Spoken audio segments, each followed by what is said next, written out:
And is the state ready to proceed? Yes, sir. Mr. Stroller, your next witness. Sir, we will call Michael Dunn. All right, Mr. Dunn, if you'll stand up and come forward.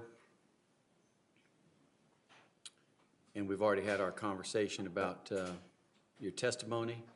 Yes, sir. And if you'll raise your right hand, the clerk will administer the oath. Do you solemnly swear or affirm that the testimony you give shall be the truth, the whole truth, and nothing but the truth, so help you God? I do. Thank you. All right, Mr. Dunn, if you'll come around and have a seat over here at the table, or at the witness chair. And at the attorney's request, we're handling Mr. Dunn being seated in the witness chair before the jury comes out. Is that correct, Mr. Stroller? Yes, Your Honor. And is that no objection from the state? Correct. All right, we can bring the jurors on in. Judge, you can stand. Jurors are entering the courtroom. Stand. Mike.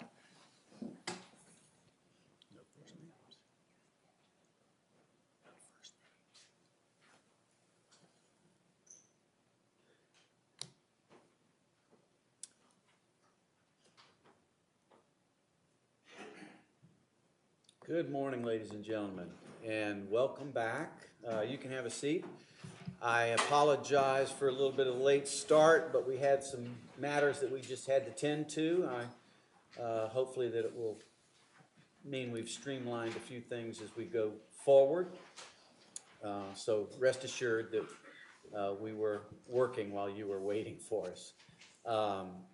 Mr. Strolla, you ready to proceed? So ready, Your Honor. Stay ready to proceed? Yes, sir. And Mr. Stroller, your next witness. Thank you, Your Honor. We had called Michael Dunn. All right, and ladies and gentlemen, obviously Mr. Dunn is here on the stand. He has been sworn, so he took the oath and is under oath and ready to testify. Mr. Stroller. Thank you, Your Honor. Good morning, Mr. Dunn. How are you? Good morning. Fine, thanks. Could you please introduce yourself to the jury? Hi, good morning. I'm Michael Dunn, D-U-N-N. And how old are you? I'm 47. And what line of work are you in? I'm a computer programmer, like software developer. And is that your background? Yes, for the past 22 years, I've had progressive experience in that field. And any type of physical work or manual labor, anything like that? No, unfortunately, I had a motorcycle accident as a young man, and I'm fairly sedentary, not too much sports, things like that. And based on that motorcycle, did you sustain pretty good injuries? Yes, to my lower back. Okay. And was that motorcycle accident actually with your now ex-wife, Phyllis Molinaro? Yes, it was. That was Christopher's mom and I when we were both teenagers. Okay. Now, to kind of fast forward a little bit, do you still have the recollection of the week and the weekend of November 23rd, 2012? Absolutely. Okay. Can you tell the jury, prior to coming to Jacksonville, let me ask you this, why did you come to Jacksonville that Thanksgiving weekend? For my son's wedding, Okay. specifically. And that was Chris Dunn? Yes, sir. Okay. And did you make any arrangements with Miss Rower? Well, we came together. Well, that's what, but did you make arrangements for the whole weekend is what I'm Oh, asking. absolutely. We were going to be up Thursday night to attend the wedding Friday. And then Friday night, we were going to, I'm saying it wrong, we were going to stay in town 2 nights. Saturday night, we were going to be in St. Augustine at a bed and breakfast that was also pet friendly. Okay. And you just mentioned pet friendly. Did you choose a hotel in Jacksonville for that reason? Yeah, we found the website that listed all the pet friendly hotels in the area. Where our wedding was in Orange Park, we actually found the hotel that was a little far away just because it was pet friendly. Okay. So again, is it safe to assume that was probably the closest one to the wedding area where everybody lived? Yes, it was. Okay. And how old was your puppy? 7 months old. That was at the time in 2012? Yes. Okay. And did you purchase that puppy? Did you adopt it? Was it you and Miss Rower's decision to get a dog together? Yeah, it was our decision together, and we purchased it. Okay. And how long had you been with Miss Rower? At that time, 3.5, 4 years. Okay. It's like May of '08 when we started going out. Okay. Did you have a serious relationship with her? Absolutely, she's my fiance. Okay. Were you living with her at the time?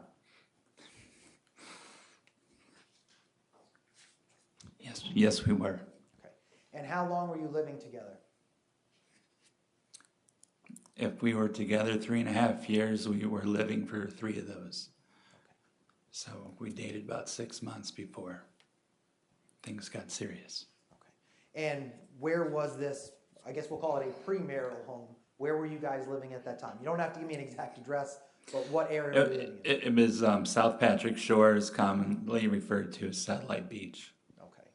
And did you live there the entire 3 years together? No, we did not. Okay. When did you move there? We had been there almost, I think we had just renewed our year lease, so we were coming up on our 2nd year there. Okay. And how would you characterize Satellite Beach? Small beach community. Friendly neighborhoods? Very much so. We were just south of Patrick Air Force Base, so we had, young people in the area, surfers, an eclectic group, retirees. I mean, it was a nice community. Okay. And even, I believe, correct me if I'm wrong, you lived close to the beach. We were on the beach, our backyard, and then there was a dune, and then there was the beach. Okay. And was that beach also pet friendly and accessible to animals? Yes, it was. Okay. And is that one of the reasons why you guys decided to get a dog together? Yeah, all the neighbors, I mean, quite a few of the neighbors in our area, if you will, it was like 8 different townhouses, and most of them had pets, and that was kind of what prompted us to get one. And this was a small subdivision. You said there was about 8 condo units? Yes. Townhouse units? Yes. Okay. And when you drove up to Jacksonville, did you make arrangements to take care of the dog? I mean, did you bring supplies for the dog, things like that? Yes, we did. We brought a crate, food, things like that, specifically for him. And do you have children? They're all grown. Okay. Does Miss Rower have children? Yes, they're all grown as well. Okay. Was this dog kind of your guys' child? Yes. Okay. And what was his name?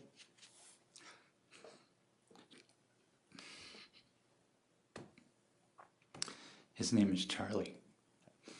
And obviously, you were close with Charlie even after 7 months with him? Yeah, if I worked from home, of course, he was with me. But when I wouldn't, even when I would go into the office, I would take him. And what kind of dog is Charlie? He's a French bulldog. What size is he? He's very small. I mean, at 7 months old, he was maybe 15 pounds. I think he's pushing 25, 30 now. Okay. And did you guys have any issues coming up to Jacksonville, driving up and checking into the hotel? None at all. Okay. At some point, did you bring alcohol with you into the hotel with Miss Rower? Yes, we did. We brought our own quote-unquote supplies. Okay. And obviously, going to a hotel, even if you go to the bar, it can be quite expensive to have a few drinks. That, and it was the holiday weekend, everything was going to be closed. Okay. And again, do you and Miss Rower enjoy adult beverages while you have dinner, watch TV, things like that? Yes, we do. Okay.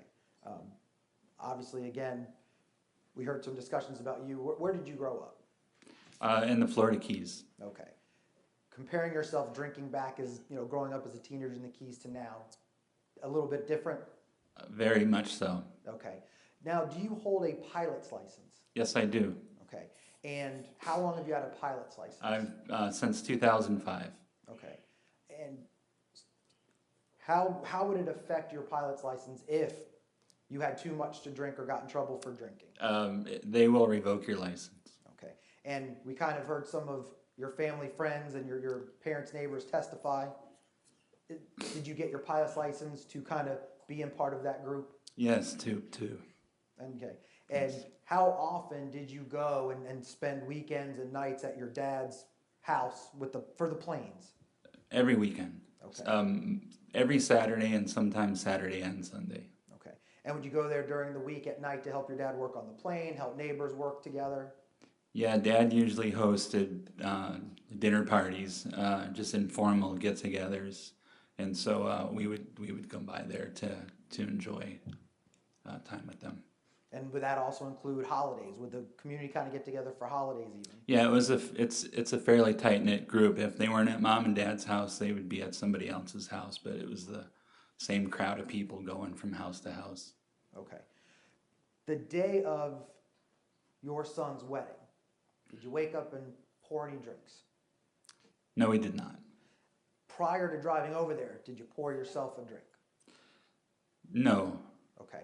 Had Miss Rower, your fiance, ever met that kind of side of your, I guess, your ex-wife, her in-laws, things like that? she hadn't met anybody, but she had seen pictures of Christopher on Facebook, things like that. Okay. But hadn't met him in person. Okay. Kind of nervous experience? I was going to add that she was very apprehensive of meeting them. Was that because of how she thought maybe she wouldn't be received? as good? Exactly. She was worried about that. Any issues at the wedding? Did anybody have any apprehension with welcoming Miss Rower as your fiance? No, they made her feel very welcomed. And then obviously you heard your ex-wife testify, Yes, I did. and that was Phyllis Molinaro. Yes. Okay, same thing. Were there any concerns, even with your ex-in-laws, your ex-brother-in-law, ex-mother-in-law, any type of animosity or hard feelings? Towards me? Yes. No, everybody was happy to see me. I was happy to see everybody. It was, it was a nice time. Okay. At any point in that evening, did you have an alcoholic beverage? Yes, I did. Okay. How many do you recall having? Not many. I mean, they were small, so if I had a couple, it was. I would say Rhonda's characterization of 3 to 4 is probably accurate. Okay. And again, we kind of see the little small styrofoam cups in here today. That's like a half a drink. Okay. And would that be accurate as to kind of the cups at the wedding? Absolutely. All right. And did you hear me ask them kind of, was it a solo cup? Do you know what a solo cup is? Yes, I do. Would those be significantly larger than what they had at the wedding? Absolutely. Okay. Did you bring any of your own supplies in your pocket? You bring a flask, anything? No, like that? absolutely not. Okay. We were there to meet, to be respectful to a wedding, not to partake, as it were. Okay. And were you also going to the bar to get Rhonda drinks? Yes, I was. Okay. And then apparently, does Miss Rower like white wine? She prefers white over red. Okay. Did they have any white wine at the wedding? No, they did not. Okay. So were you going to get her drinks of rum and cokes, the same thing you had been drinking for her that evening? Yes, I was. Okay. Any effects of that alcohol at all on you? No, I would have a small glass, and then I would do a water. Plus, we were eating. So.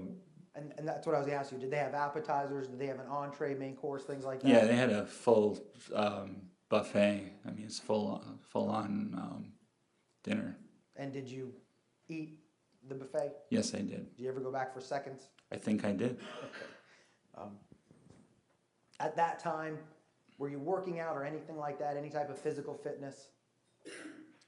I'm sorry to say no. Okay. Was that a topic of you and your fiance about? Yes, it was. She kind of make fun of you about the. Well, that, and she was exercising and working out at the time, trying to get me to do it with her. Now, at some point, did you have conversations with family and friends there at the wedding? Absolutely. Again, when you walked out and you left, can you tell the jury why you left your son's wedding? Well, when we left early, I apologized for leaving early, but I had warned them ahead of time that we were going to have to take off about 7 o'clock because Charlie was in the room by himself in a crate, and he was going to need a potty break. Okay. And how far away was the wedding from the hotel that you were at that was pet friendly? Drive time? Roughly a half hour, 30 to 40 minutes. Okay. And again, there was some discussion earlier about you had lived in Jacksonville how many years ago? It was 1995. Okay. So what's that? It's almost 15 years, is that Okay. right? Are you familiar? Did you memorize Jacksonville? Did you know exactly where you were when you came back up? Some things were familiar. The 295 loop was. I seem to recall NAS was west on that somehow, but I had stayed at my brother-in-law's apartment when I was here during the week. So did you ever take up residence or have your own house? No, apartment? I just stayed with him. And that was with Don Mays? Yeah, that's when I first met Don. We both worked for the NAS Mega Center. Okay. And what were you doing for the Navy then? We were working on a huge multi-million-dollar system. Okay. Now, at some point when you left the wedding and you were driving back to the hotel, whose idea was it to stop at the gas station? Rhonda wanted to get a bottle of white wine. And that's because they didn't have white wine at the wedding? Correct. Okay. And she was planning on picking up a bag of chips? Yes, she was. Okay. Did she eat at the wedding? Did you see Not very much. She ate, she picked around her plate more than ate. Okay. And at that point, why did you pick that gate gas station? Any reason at all? It was on the way. I mean, we got off the highway and I was following my GPS map, not really knowing where we're at, but it was the first place we saw. Okay. So as you get off the highway, GPS just kind of said, get off this exit. You didn't punch in convenience store. No, we punched in our hotel as the destination. All right. And then you kind of just happened, like you said, this was the first place you passed? Yes, it was. Okay. Do you recall, looking back on it now, how far away the hotel was from that gas station? It wasn't very far. I've heard testimony it was like 3 miles away, and that seems about right. Okay. And was there a lot of traffic that evening? Was it bumper to bumper? I mean, Jacksonville's kind of famous for rush hour traffic. Was this rush hour? 7:30 in the evening. I don't think that qualifies as rush hour, but I don't recall any heavy or light. It just is normal traffic to me. Okay. Now, when you pull in, how do you end up finding that spot? It was the closest spot to the door that was open, And why did you take that spot? so we didn't have far to walk to Okay. the door. And you knew Miss Rower was going to get out to go buy the wine and chips? Yes, that's correct. That was our purpose. Okay. And Miss Rower's door actually would have been closest to that sidewalk, right, to walk in the door? Yes, it was. Okay. So it would have been the closest even for her to go into the store? That's correct. Okay. At some point, did you hear loud thumping bass? Yes, I did. Okay. Can you tell the jury, what did you see or hear when you pulled into that spot? When I pulled into the spot, there was a red SUV in the adjacent area, adjacent parking spot. Okay. And do you recall if there were other spots available? I don't recall. I think there were some very far away, like extreme left, but nothing, like there wasn't anything right on the other side of the SUV. It was take the spot next to the door or take the spots that were way far away. Okay. And again, you knew at that point you were going there to let your fiance out to go get chips and wine. Right, just in and out. Okay. And did you have that discussion before you even pulled in the gas station? That we were getting chips and wine? Yeah. I knew she was getting wine. The chips were a surprise. Okay. Okay. In terms of this music, would you characterize it as music or just the loud bass thumping? I just heard the thumping. Okay. And there was some testimony about, you heard Miss Rower say, oh, I hate that thug music. Yes. Okay.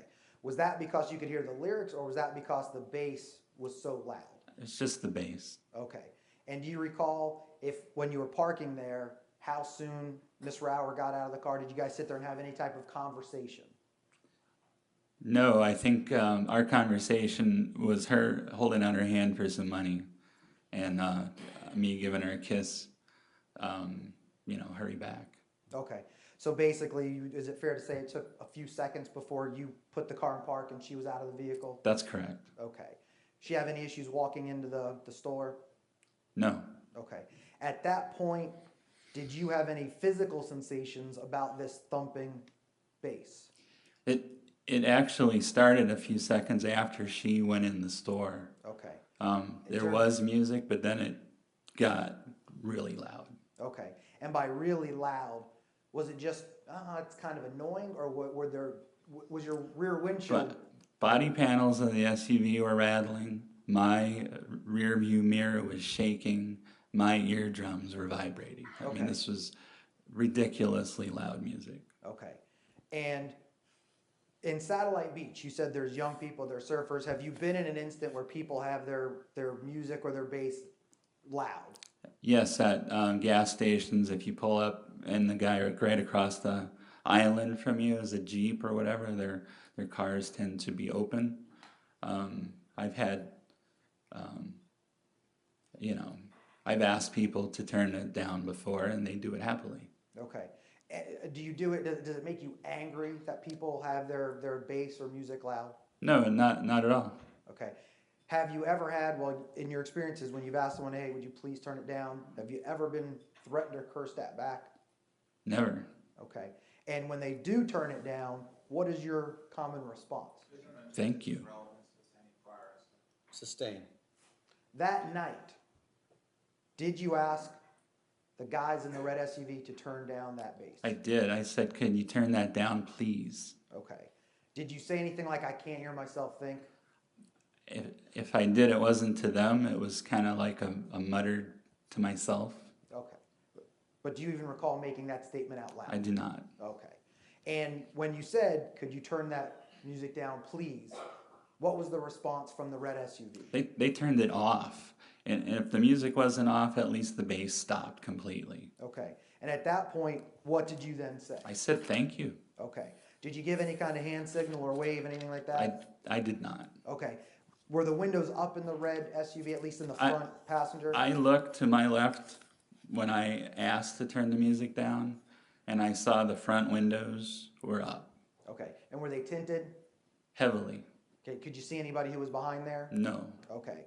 How about when you asked the question, were you looking around, or did you just direct it to the guy sitting kind of right next to your car? I just turned a little bit to the left, so I only saw the front.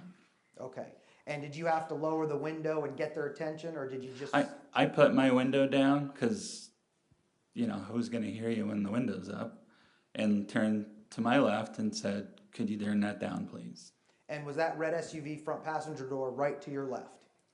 Correct. I know it sounds kind of odd. Was it exactly? It was even with me. Okay. Right next to me. And then when you said thank you again, did you make any motions, or did you just say thank you? I actually, when I said thank you, I turned and looked left again, and that's when I saw the rear area of the SUV where the windows were down. Okay. And did anybody say anything back to you in your response to saying thank you? No. Okay. How soon after... Well, let me ask you this. Once you said thank you, did you put your window back up, or was it already... I did. I turned my head. I said thank you. I looked back straight ahead, and I put my window back up. Okay. How soon after that did anything else happen other than that kind of moments of silence we just talked about? Very soon after, I start hearing things like F him and F that, and, it's... Now, instead of saying, were they actually saying the word, or are you paraphrasing? I'm paraphrasing. Okay. Was it in a nice tone? Was it, what kind of the tone? No, it was mean-spirited, just annoyed, if you will. Okay. And once you heard these comments, did you look back over and react at all? Not even a little bit. Did you roll your window down and say anything? No, I did not. Did it make you angry? No, it did not. Did you punch your steering wheel? No. Did you throw your phone down? No reaction at all. Okay. And at that point, after you don't react at all, does it escalate? Well, the music came back on. Did the music come back on same or even louder? No, it's probably a little bit less loud than it was, but it came back on. And was it still that bass thump? Yes, absolutely. Okay. Now, are you familiar how radios work with trebles and vocals and things like that? Yes, I am. Okay. And at that point, is there a difference between music and lyrics versus that thumping bass? Yeah, the only thing that was coming through is bass. Okay. Thumping bass. Okay. And we talked a little bit about your window was shaking. Do you have any type of ear damage? I do. Can you explain to the jury what damage you have and how you got that? Growing up in the Keys, scuba diving is a big part of life, and I actually have damage to my right ear. I don't know what the percentage is, but I do have a loss of hearing in my right ear, and consequently, my left ear kind of compensates for it. Okay. And matter of fact, did you have any type of business in the Keys in terms of a job or family business where you would actually use diving and things like that? Yes, my father had a dive charter business, and we would take paid customers and go scuba diving. Okay. And did this loud thumping create you any discomfort? It did in my left ear, my sensitive ear. Okay. And again, did you turn and yell at the guys in the SUV? When they turned the music on the second time, I wasn't going to ask him for any more favors again. Okay. And did you still hear somebody yelling and cursing at that time? I did. Now it got ugly. I heard, something cracker. Just Did you actually hear certain words, or again, are you paraphrasing? I heard some things. Okay. And without going those specific terms, you kind of knew what they were saying to you. Yes, I did. Did you have any reaction at all back to them? No, I did not. Okay. Did you, again, get angry and hit the steering wheel? Any type of anger at all? No reaction other than I'm looking forward and hoping Rhonda comes out. Okay. Now, again, you're not showing any reaction. At this point, do things escalate out of the person yelling at you in the SUV? Yeah, because, when the F this and F that, there was no music playing and I could hear him. Now there's thumping bass and I can hear him. His voice is elevating. Can you hear him because he's yelling so loud it's over the bass? It's over that thumping noise. Okay. And does this yelling now include threats of violence against you? Well, after hearing the something cracker and this and that, I hear, I should kill that motherfucker. And I'm flabbergasted. I must not be hearing this right. How many times did you hear that? I heard him say that, and I wasn't sure if that's what I heard. Or this time, are you trying to listen a little closer? And now I'm listening closely. Like, when I'm sitting there, I'm kind of thinking about the nice day we had. I'm thinking about St. Augustine tomorrow. But when this, I should kill that motherfucker comes through, now I'm paying attention to what they're saying. Okay. That kind of got you to perk up? Yes, and then even a more elevated voice, I hear, I should fucking kill that motherfucker. And now he's screaming.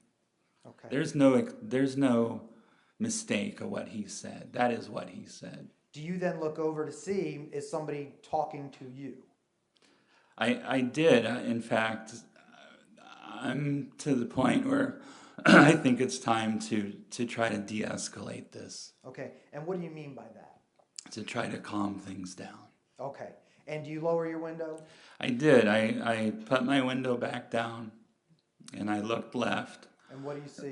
Well, right about that time, I saw a young man walk by the front of my car, who I've since learned is Tommy Storns. Okay. Was there any kind of communication between you and Mr. Storns? No, I just caught him out of the corner of my eye. I didn't really look at him full on, and I certainly didn't speak to him. Okay. And were you even paying attention to that? Are you still focused to the guy yelling at you? I'm looking at the guy in the rear passenger seat. Okay. Could you clearly see into that vehicle? I could, and I saw two young men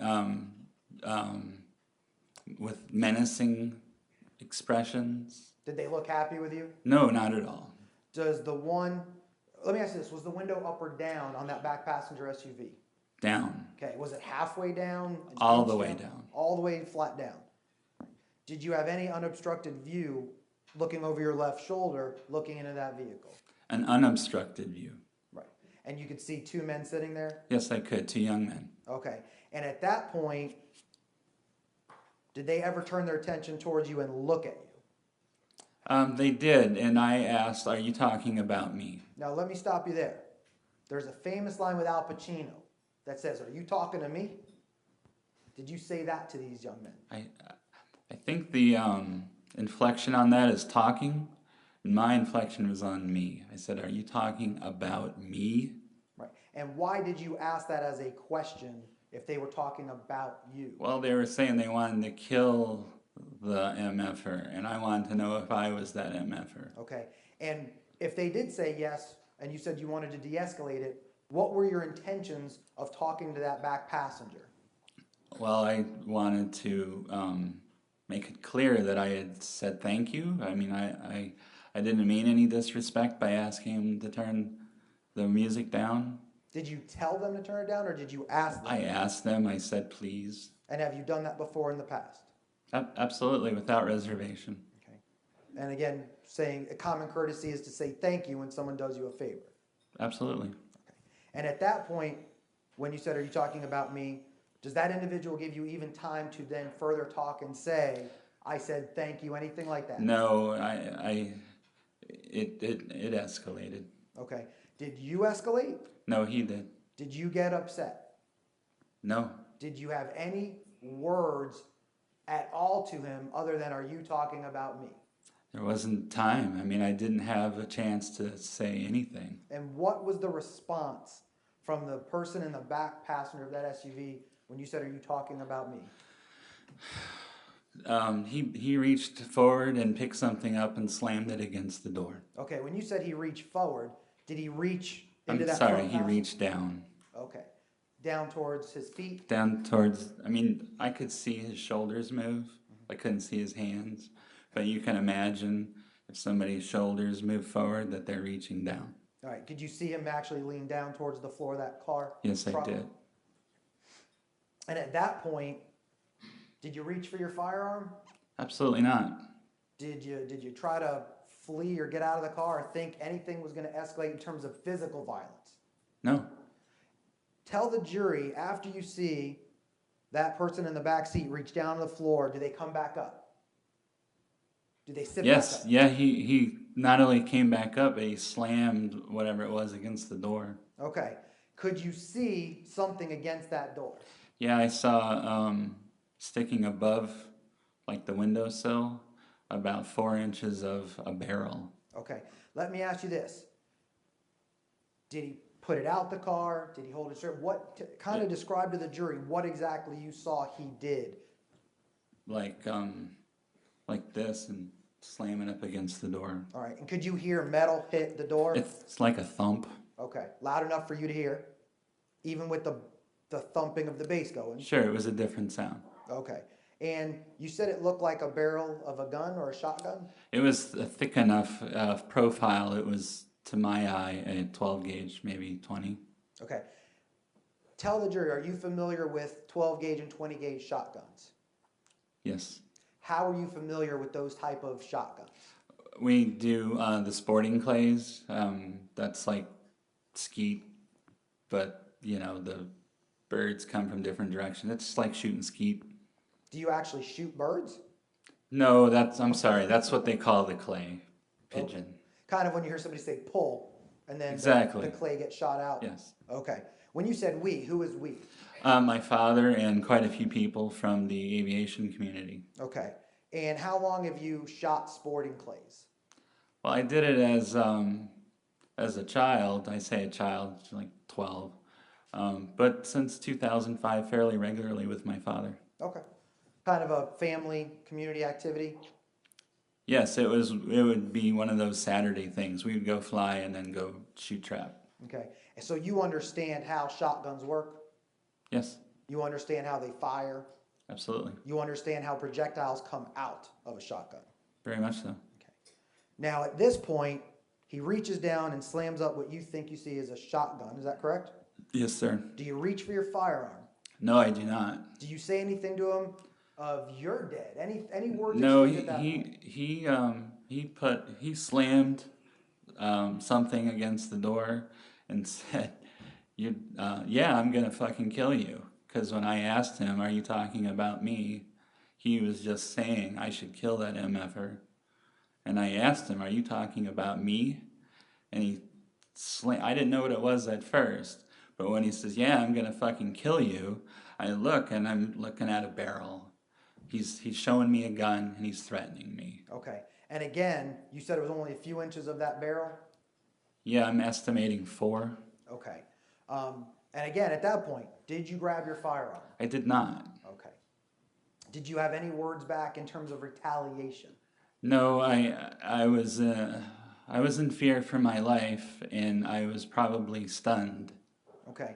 At that point, how did that make you feel? Had anyone ever pointed a gun at you or even said the words I'm gonna I'd kill never you? been threatened, let alone threatened with a firearm before. Not threatened with death. Okay. And at this point, in terms of your mental processes, could you even imagine it would escalate to that point over asking someone to lower their radio? I was incredulous. And, excuse me for my ignorance. What does incredulous mean? I couldn't believe what I was seeing and hearing. Okay. And were you frozen in that seat? I was. Okay. And where was Miss Rower, your fiance? She was in the store. Okay. And from the back window of that SUV to you, would that be a diagonal straight line? Yes. And then from you to the front of that gate entrance, would that be a diagonal straight line? Yes, we were in line. Okay. So if somebody had fired a shotgun from that angle, anybody coming out could be hit. That's correct. And that would include your fiance. Right. Okay. Did you even have time to look back to see if Miss Rower was coming out? I did not. Okay. Now, you don't pull your weapon at this point. You're sitting there. What happens now? Well, I didn't react to this. I'm just like processing what's going on. And this young man in the back seat, the back passenger seat, opened his door, like he cracked it. He just popped it open. Could you hear the door unhinge? Yes, and I saw it move just a little bit. Okay. And at that point, because you've already said you were in fear of your life when he said, "You're dead, bitch," with the gun, right? Well, he said he was gonna effing kill me, but after he opened the door, then he looked at me and said, "You're dead, bitch." And were you still sitting there in shock? Yes, I was. Were you still in fear for your life? I became even more fearful at that point. Okay. At that point, what did you believe was about to happen to you? I thought I was gonna be killed. Did you even think he might even be able to get a shot off? Yes, I did. Okay. But I still didn't go for my gun at that time. Okay. Why is that? Why did you not reach for your guns? I couldn't tell you. Hoping that the situation was gonna de-escalate. I was in fear for my life, but I wasn't to the point where I was ready to employ deadly force. Okay. And were you even thinking about at that point? Not really. I was just like going, oh my God, Okay. where is all this hostility coming from? All right. And at that point, is Miss Rower even in your view sight yet? No, Do you even know if she could be standing outside your car? she could be, but my focus is to the left, and she could be standing right there. Okay. And of course, a lot of things are going through my mind. It's not just my life, it's hers too. Let me ask you this. At any time, did any of the people in the SUV try to calm that individual down? No, when Stop. I was looking at the person in the rear passenger, I could see the rear driver's side too. And while he wasn't saying anything, it was still that I'm gonna say scowl, but an angry expression. And he was kind of still watching his friend. Oh, absolutely. He was like just right there. Did anybody in the front seat or any time did that back window ever come up or go up halfway or an inch, anything like that? No, it did not. Okay. And again, you don't know who else is in that vehicle other than somebody working the radio, I guess. Yeah, I assume there's somebody in the front. Okay. And then the two guys in the back, Correct? and then the one guy threatening you in the back. Correct. Okay. So now you said you see him move and you hear the door unpop. Right. Do you see the door open? Yes, Okay. At this point, are you still frozen in fear? I am. Okay. What changes? What is that variable? After the continued threat of "you're dead, bitch," now the door opens and this young man gets out. And as his head clears the window frame, he says, "This shit's going down now." And at any time, do you see that man try to get rid of what you thought was a shotgun that he was holding against that door? Well, when the door opened and he said, "This shit's going down now," that shotgun's not sticking up anymore. Okay. But you didn't see his body movement try to get rid of it and then get out? No, I just saw him get out and the shotgun's not sticking up anymore. Now, in your mind, did you think he was just going to get out to yell at you some more? No, this is the point where my death is imminent. He's coming to kill me. He's coming to beat me. I'm not real sure what his intentions are. Actually, he made it very clear what his intentions were. But again, you only know what you're being told and what you see. Yes, and not having any doubts at all between his threats and his actions that is a gun in the window. Okay. And again, you see that him now come out over the door frame. Is that correct? I saw his head over the window frame as he stepped out, and it was at that point where he said, "This shit's going down now." Okay. And has anybody ever, or let me ask you this, have you ever been in any remote type of position like that? Never. Do you have any type of law enforcement or military training to deal with that? No, I do not. In your wildest dreams, could you fathom being in that position over a common courtesy? No. Okay. Now, at this point, are you looking for Miss Rower? Are you trying to figure out where she is? What's going through your mind when he said, "This shit's going down now"? What went through my mind is that this was a clear and present danger, and I said, "You're not going to kill me, you son of a bitch." Okay. And as you said that, were you looking at him or were you now moving to get that firearm? I said that as I was retrieving my pistol. Okay. And where was your pistol? It was in my glove box. Where do you routinely keep that pistol? In my glove box. Okay. Is that the same pistol we saw here today? Yes, it is. Does that pistol fit all the way down deep into that holster? Yes, it does. That's the actual holster you would use for concealed carry. Okay. And if you're concealed carrying it, it's not open carry like you see in the Wild West where the old cowboys could grab their trigger and pull. Right, that's inside the waistband holster. Right. And does that trigger guard, that holster cover that trigger guard? Yes, it does. You can see how it's molded over when the gun fits in, it completely covers the trigger guard. Okay. And when did you have that, or when did you purchase that firearm? In the early 90s, like 90, 91. Okay. And would you take that to go target practicing? Yes, I would. Okay. And that's the paper targets you see at shooting ranges? Yes. Okay. Any type of modifications or customization to that gun? The only thing I did was I took the walnut grips off and I put the Packmeyer grips. Those are the black grips. It's just non-slip. The walnut is kind of a smooth finish. Exactly. Could slip out. Exactly. And if you're shooting, even at target, does the gun kick? I think the Packmeyer grips look better and they're probably safer. Okay. And again, have you ever had to ever take that out other than to shoot paper targets at a range? I've never, ever had to resort to any kind of firearm, let alone that pistol. Okay. Now, can you fire that gun through the holster? No, you cannot. The trigger is completely blocked. Okay. How many rounds does that gun hold?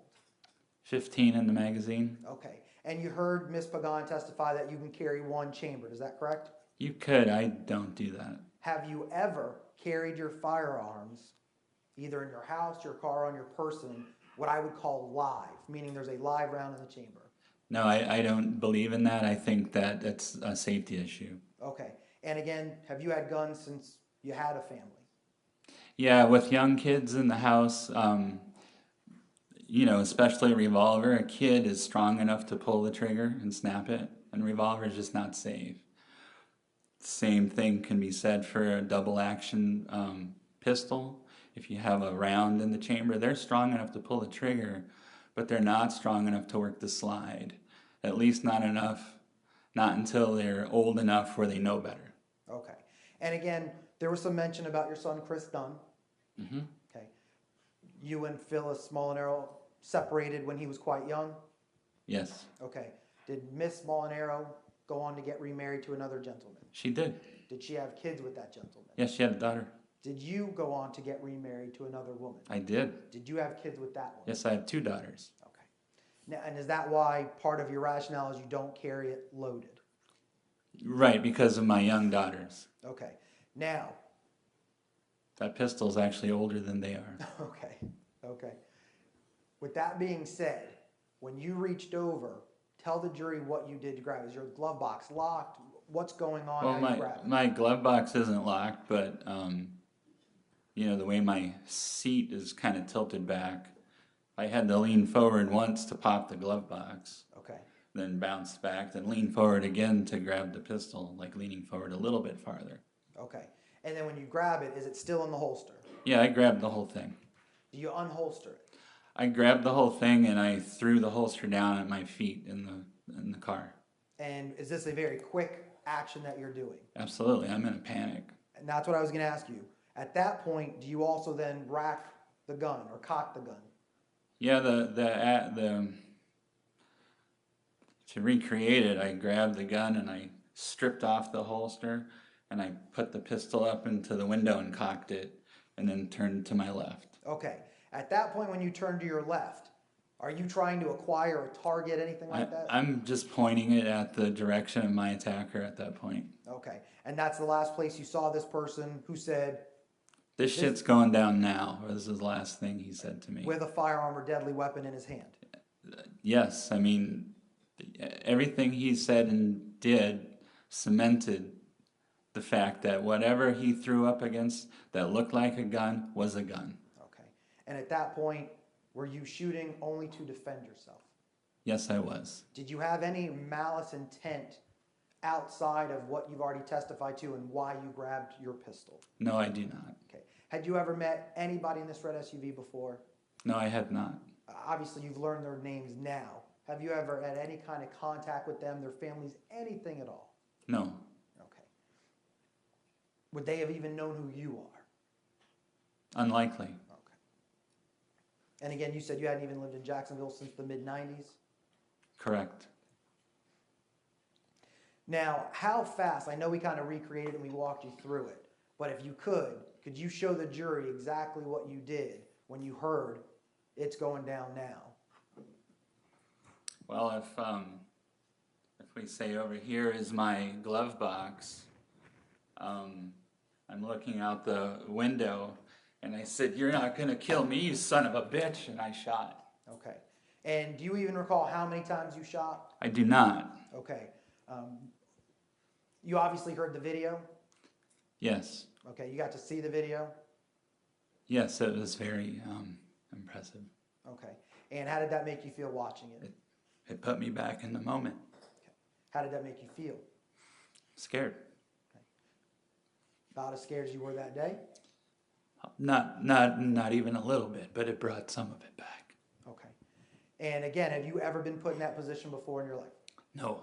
Do you have any type of training to deal with being put in that position? There's an objection, has to ask and answer. Sustain. Now, at that point, we hear the gun go off 3 times. You hear the boom, boom, boom, or bang, bang, whatever it is, however you want to describe it. Was that, you could hear it yourself? Yes. Okay. At any point, do you then move the gun to find anybody else? Are you now searching No, for people? How can I describe this? I had what's called tunnel vision. My hearing kind of dimmed. My senses just kind of, everything faded in the background, and it was focus on the target and And that was pulling the red door? trigger. With that target though being the Just red the door. just the door. We Why saw. are you shooting at the door? Well, that's where the threat was coming from. That was the last place I saw my attacker, and that was about as far back as I could get in my position. Okay. And again, were you shooting directly to your left, or would that be at the passenger door?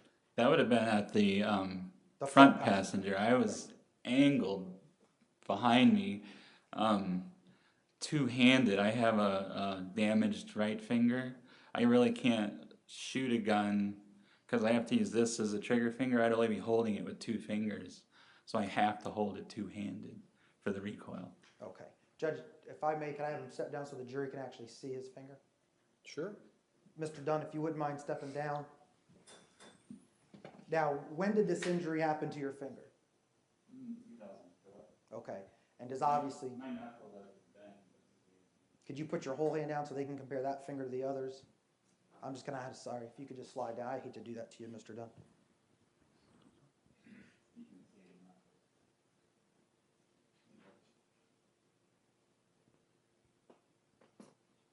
And can you tell the jury, how did that injury occur?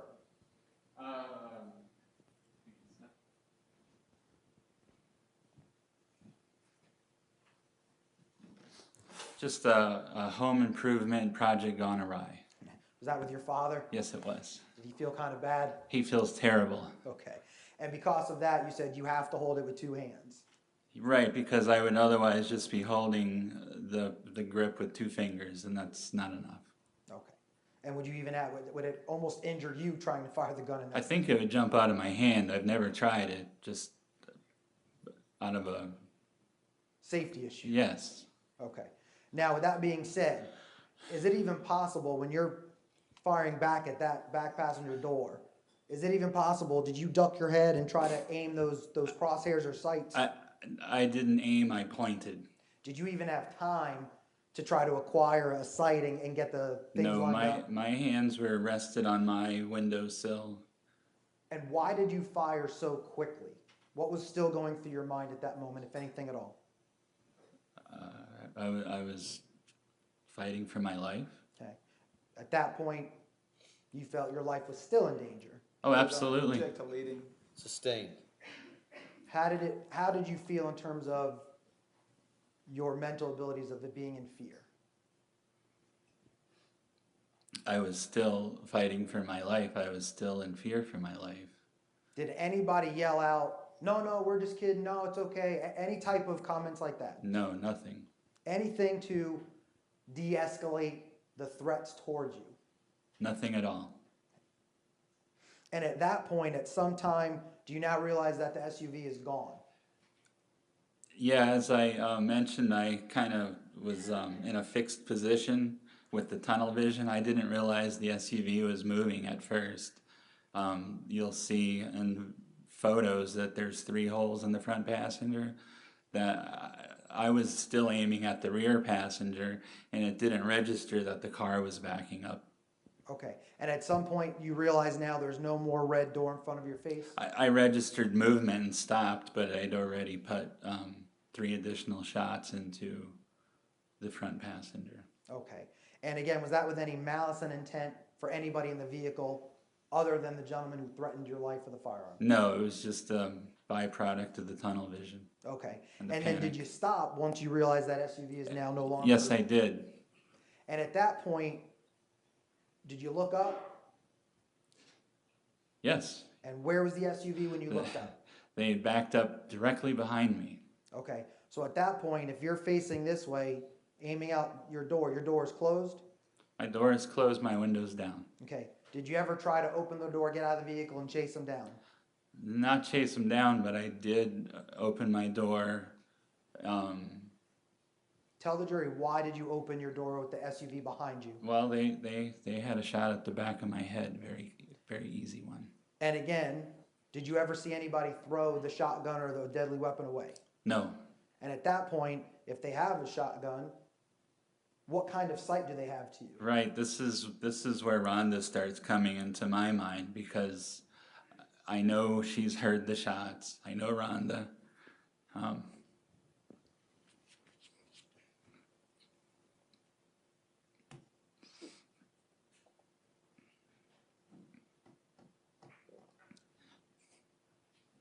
It wasn't just my life I was worried about, no.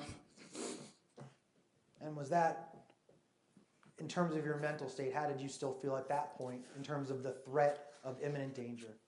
Right, I mean, now it's double because it's not just me we're talking about. All right. And at some point now, Do you see that SUV actually drive towards a different direction or try to drive away? It did, and this is where the now they're back in line with if they fire on me, they'll hit the front door, and this is where Rhonda comes out.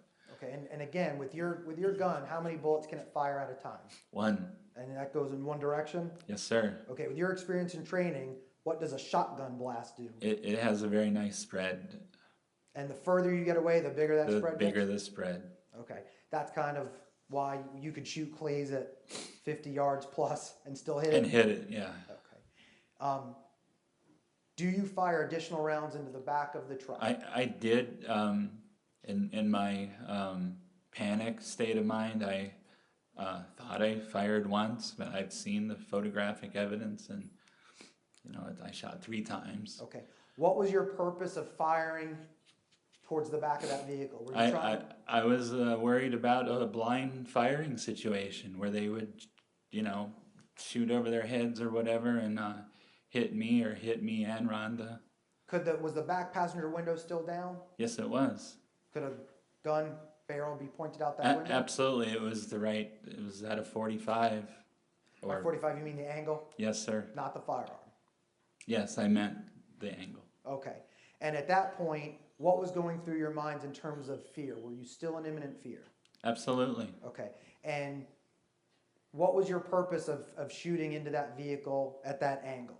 To keep their heads down, to keep them from shooting blindly. Okay. And again, at this point, now you know there's at least... 4. And do you know what they have in that car? No, I know there's at least 1 weapon. Now I got, 3, 4 potential shooters. All right. And again, how many are you? 1. Okay.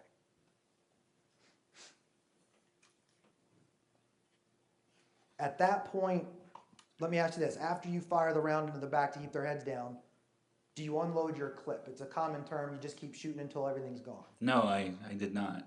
Okay. Why did you stop firing, and at what point did you stop firing? I stopped firing when it appeared that the threat was over. Okay. And they were far enough away where they couldn't shoot back? They were far enough away where they couldn't shoot back effectively, and I certainly couldn't aim effectively. Okay. Were you even trying to continue to shoot as they were driving away? No. Okay. At that point, what was your next focus on immediately after that? Getting Rhonda and myself to safety. Okay. Did you try to run into the store? No. When you turned around, who was standing there? Rhonda. Okay. And what did you say to her? I said, get in the car, we gotta go. And what did she do? She got in the car. Okay. And at that point, did you know where that red SUV went? No, I lost sight of the red SUV, and I thought they turned onto that main road, whatever goes north there. I really wasn't that familiar with the way the parking lot works, but when they turned the corner and took off, I thought they were on, was that south side? Yes. And at that point, did you have any type of mental thought of retaliation or them coming back? Yes, I was worried about them coming back, and maybe possibly they had friends in the area doing retaliation. Okay. And was it a busy gas station with a lot of people there? Yes. Did you look around? Did you look around and start asking people, are you friendly or are you not? No. Okay. We just got out. At that point, what is still your mental state of you being in fear of that situation? I'm still in a panic. I'm still in, that we're in a very dangerous spot. I mean, I just got my life threatened because I asked them to turn the music down. And it's, now I shot at them. So now what are they going to do? Okay. And again, is your belief they still have weapons in that vehicle? Absolutely. Okay. And at that point, emotionally, physically, do you notice any differences about your body physically? I'm shaking. I mean, I'm quivering like a leaf. Okay. Had you ever experienced those feelings before? No, this is all new. How was Rhonda once you explained to her what happened? Or did you explain or try to in the vehicle? I tried to, but she was hysterical. Okay. And were you still shaking and panicking? I wasn't much better. Okay. So was it a little bit difficult for you to verbalize clearly as we are today?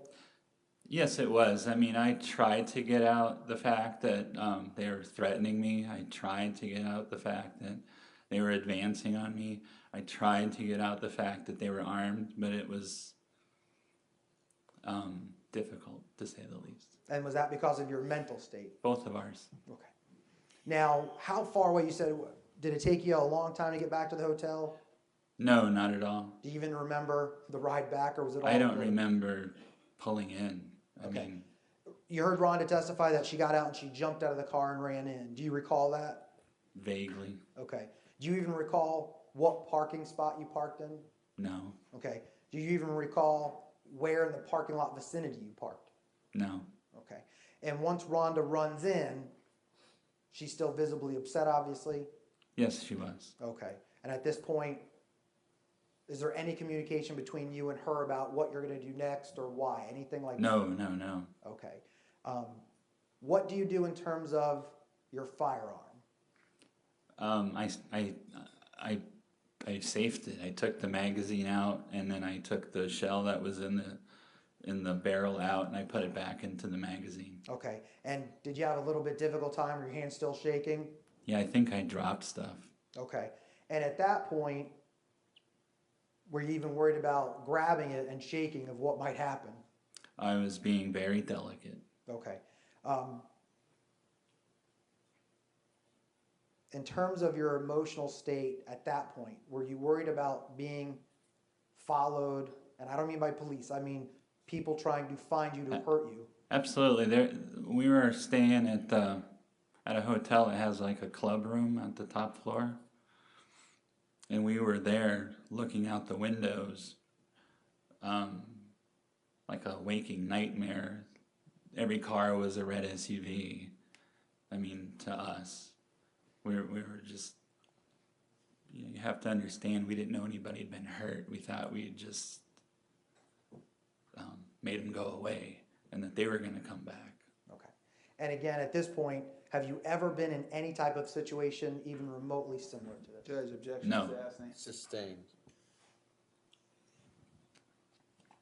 Have you had any type of counseling or training to handle this after a shooting? No, Did you even think you would ever need it in your life? no, never. And how was Rhonda's demeanor once you were upstairs? She was a wreck. And how was your demeanor once you got upstairs? I wasn't much better, but I needed to hold it together for both of us. And were you trying to do that for her? Yes, I was. And did you see her testify the other day? Would that be very similar to how she was acting that night? That was calm compared to that night. Okay. So she was much worse that night? Yes, she was. Okay. And obviously sitting here today, you're still visibly upset. Yes. Would you say this is probably calm to how you were reacting that night? I think I'm more emotional now than I was that night because, I was trying to be stoic. I had difficulty processing what was going on. Were you trying to comfort your fiance? Yes, I was. Okay. And at some point, did she even have to go get air because you were? Smothering her? Yes. Yes. Okay. And again, that was in trying to get her to kind of breathe and relax. Judge, I'm Yes, it objecting was. to leading. Mr. Strolla, please don't lead. Mr. Dunn, why were you doing it? Why were you behaving that way? I was trying to get her to relax and stop hyperventilating and calm down. I was explaining to her that it was self-defense, that we were not in trouble with the police. We might be in trouble with the local gangsters, but not, I didn't do anything wrong. All right, let me ask you this. At some point, did you take Charlie downstairs to use the bathroom? Yes, we went upstairs and she changed. We were both wearing, evening wear. And I took Charlie down and to go potty, and by the time I got up, she had just finished changing. Okay, and let me ask you this. We kind of talked about walking the dog. Did you take Charlie out for a walk? No, I took him to just go potty. He was ready to go. Okay. Did you walk him around the parking lot? No, this wasn't an exercise walk. This was just to go potty. Okay. And can you explain to the jury, once you go downstairs in the hotel, where is this area that the animals and the pets could use the bathroom? Oh, it was right outside the door. It was like right around the building. And was it in front, open to the public in a public road? No, it was kind of like to the side. Okay. And was it extremely close? You said right outside that door? Yes. And did Charlie have to use the bathroom? Yeah, it was immediate. Okay. And did you let Charlie walk around and smell the grass or play? No, we weren't. I didn't want to be outside right then. Okay. Did you immediately pick up Charlie and go back to the room? Yes, we did. Or yes, I did. Excuse me. And at some point, there was some discussion about ordering a pizza. Please tell the jury who ordered the pizza. Well, I made the phone call, but it was, Rhonda didn't eat a lot for dinner. Rhonda was upset and her stomach was in knots. And I suggested maybe she needed something to eat to put in her stomach. And did she agree with that? She did in theory, but No, absolutely. I understand. Who actually got the information to order the pizza? I believe Rhonda did. Okay. And at that point, did you go downstairs to get it? Yes. Did you have to go outside and meet somebody outside in the public parking lot? No, it was in the lobby. Okay. And is that lobby secured and locked? Yes, it is. Okay. And explain to the jury how that area works. Like Rhonda started talking about a key card or Well, swiping. the elevator's locked. You have to have a room key to operate the elevator. So the pizza guy couldn't come up. Correct. All right. And again, did you ever go outside other than the area of the elevator to get that pizza? No, I did not. Okay. When you brought the pizza up, did Miss Rauer try to eat the pizza? She did. She tried to eat a slice. Okay. Did you eat any of the pizza? No, I had no appetite. Okay. And at that point, you guys still had some alcoholic beverages in the room you could make? Yes, we did. And did you make them? Yes, I did. Okay. Can you tell the jury, was it to have a nightcap and put your head on a pillow and watch a movie? No, it was trying to calm down, we were both so upset. And at that point, were your hands still shaky? Absolutely. Was your body still shaky? Yes, it was. What about Miss Rauer? She was quaking, Visibly. visibly quaking. Okay. And is that the reason why you poured alcohol? Yes, it is. Okay. At some point, let me ask you this. Did you guys keep drinking all night long? No, I think it was the one that we had. Were you toasting each other of, hey, what a beautiful day? Not at that point. Okay. Was there any type of joy or occasion of, what a wonderful day, let's have a drink? Anything along those lines? No, it was all, we were stunned and, horrified and just couldn't believe that things escalated the way they did Okay. over a common courtesy. Okay. At any time, talking about that, of escalating, at any time, did you ever raise your voice to the men in the SUV? I think when I said, "You're not going to kill me, son of a bitch," I may have had a little inflection in that, but other than that, no. Okay. Did you ever curse at the men in the SUV? Other than the last thing I said, no.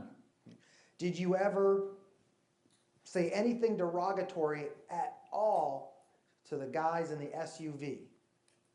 No, I did not. Not even when they were saying derogatory things towards me. Okay. Now, at some point, does Miss Rauer fall asleep? Yeah, that was around midnight. Okay. And were you able to sleep? I fell asleep around 5 a.m. Okay. Why was it so hard for you to fall asleep? I was still processing the emotions and trying to make sense of what happened. And at this point, are you still upset or shaken? I'm upset and shaken. And again, we still don't know about the death. It's just a shooting at this point. Okay. And at some time, though, in the middle of the evening or the middle of that night, you do learn that somebody had passed away. Yes, I used my phone looking. We didn't have a computer with us. I had been watching the channels for news, and I found on my phone where they talked about the death. Okay. And can you tell the jury what you saw on your phone that led you to believe that? I don't remember exactly what it said, but it was something about a shooting on South Side, and it showed a fatality. Okay. And obviously, if they use the word fatality, you know what that means. Yes, Can you tell the jury how you reacted when you saw that on your phone? I ran to the bathroom. And tell the jury why you ran to the I, bathroom. I vomited. Okay. And at that point, had you had any food in your system since the dinner at the wedding? Not since dinner. Okay. And again, did at that point you decide to put on a movie or eat pizza? No. Okay. How long were you in that bathroom sick to your stomach? All the rest of the night until, I think I was finally able to lay down around 5. Okay. And what time, did you have a great sleep? Did you sleep until 9, 10 o'clock in the morning? No, we were up at 7. Okay. And at 7 o'clock, where were you when Miss Rower woke up? I was in the bathroom trying to get clean. I mean, I was taking a shower. Okay. And that was because of what you had experienced physically in that night? Yes. Okay. And what did you hear Miss Rower say to you? Well, I guess the TV was on and she saw the news report, and that's where she was calling me. Okay. How was she calling you? Was it just a soft, hey, Michael? No, it was hysterical. Okay. And do you recall what she said when she said that to you, or how she called you? Yes, she said my name 3 times. Okay. And at that point, you knew she was awake? Yes, I did. Okay. Did you go out of the bathroom to talk with her? I did. I went out and I gave her a hug, and I told her I know. And at that point, what did Miss Rower say to you immediately after that hug? Take me home. How many times did she say that to you? Multiple times, like 3-4 times. Was there inflection in her voice, or was she calm about it? Oh, she was quaking. Okay. Was it safe to say, based on your knowledge and experience, was she panicking? Yeah, she was panicking and almost mute. I mean, she couldn't really talk other than to say, take me home. Okay. And at that point, did you leave the hotel? Yeah, we checked out at 8 o'clock. I mean, we were up at 7 and out of there. Okay. And you still had to get your things together, get Charlie together? It took about that long to get together. Okay. And at some point, did you guys decide, hey, let's go have breakfast? No, Let's go have some coffee and orange juice? no, we had plans to spend the afternoon with my son in St. Augustine, and that was off the table as well. So if you wanted to leave Jacksonville, you could have actually, you had a reservation at a bed and breakfast in St. Augustine? Yes. Did you go there and stop there? No. Did you even go to look to see, maybe we'll just stay here and hang out? No, we had. What were your intentions after speaking with Rhonda at that moment? Well, we were going to go back to Brevard, where we live. I have a neighbor who's in law enforcement. And is that Mr. Ken Lescalette? Yes, it is. Okay. And does he travel between 2 homes? Yeah, he's in Washington, D.C. Okay. And, And did you make a phone call to your neighbor, Ken Lescalette? I did. We left the hotel at 8. I was calling Ken at 8:30. Okay. And what was your intent, or what was your purpose to talk to Ken or call Ken Lescalette? Well, Ken is a federal law enforcement official. He knows me personally, and I figured if I went and I talked to him, I knew he had friends in the local Brevard County Sheriff, where we could go together, and I could speak to my hometown sheriff to tell him what happened, and hopefully they would listen to my side. Okay. Did you know anybody in law enforcement in Jacksonville, Florida? No. Did you still have any contacts to the guys on the Navy base in Jacksonville, Florida? No. Okay. Again, in terms of your mental state, were you your normal self at this point? No, not even close. And as we sit here today, 15 months later, are you even remotely close of how you were that morning? No. Okay. Do you recall the drive back from Jacksonville to home? It was a 2.5-hour drive, and it was over in a blink of an eye. Okay. Was there a whole lot of discussion and talking between you and Miss Rower? No, she was mute the whole time. Okay. Did it appear that she was still visibly shaken up? Absolutely. And again, was she crying and sobbing at parts of this trip? Yes, she was. She had fits of silence, fits of sobbing. And obviously, did this play into your mind of you still being upset? Yes, again, I knew I had done nothing wrong, but it was hard to get her to understand this. And at the time, I was more concerned with her, get her taken care of, go deal with law enforcement later. Okay. Did you have any belief or inclination that you were going to be accused of murder? Absolutely not. Okay. Let me ask you this. Did you still have a pilot's license November 2012? Yes, Okay. I mean, is it still valid the day you were arrested? yes. Okay. Did you lose the ability to fly a plane? No, I had a valid passport as well. Okay. And you had money in the bank? Yes, Okay. And you still had friends that you knew where they lived, you could drive to their house who they had an airplane?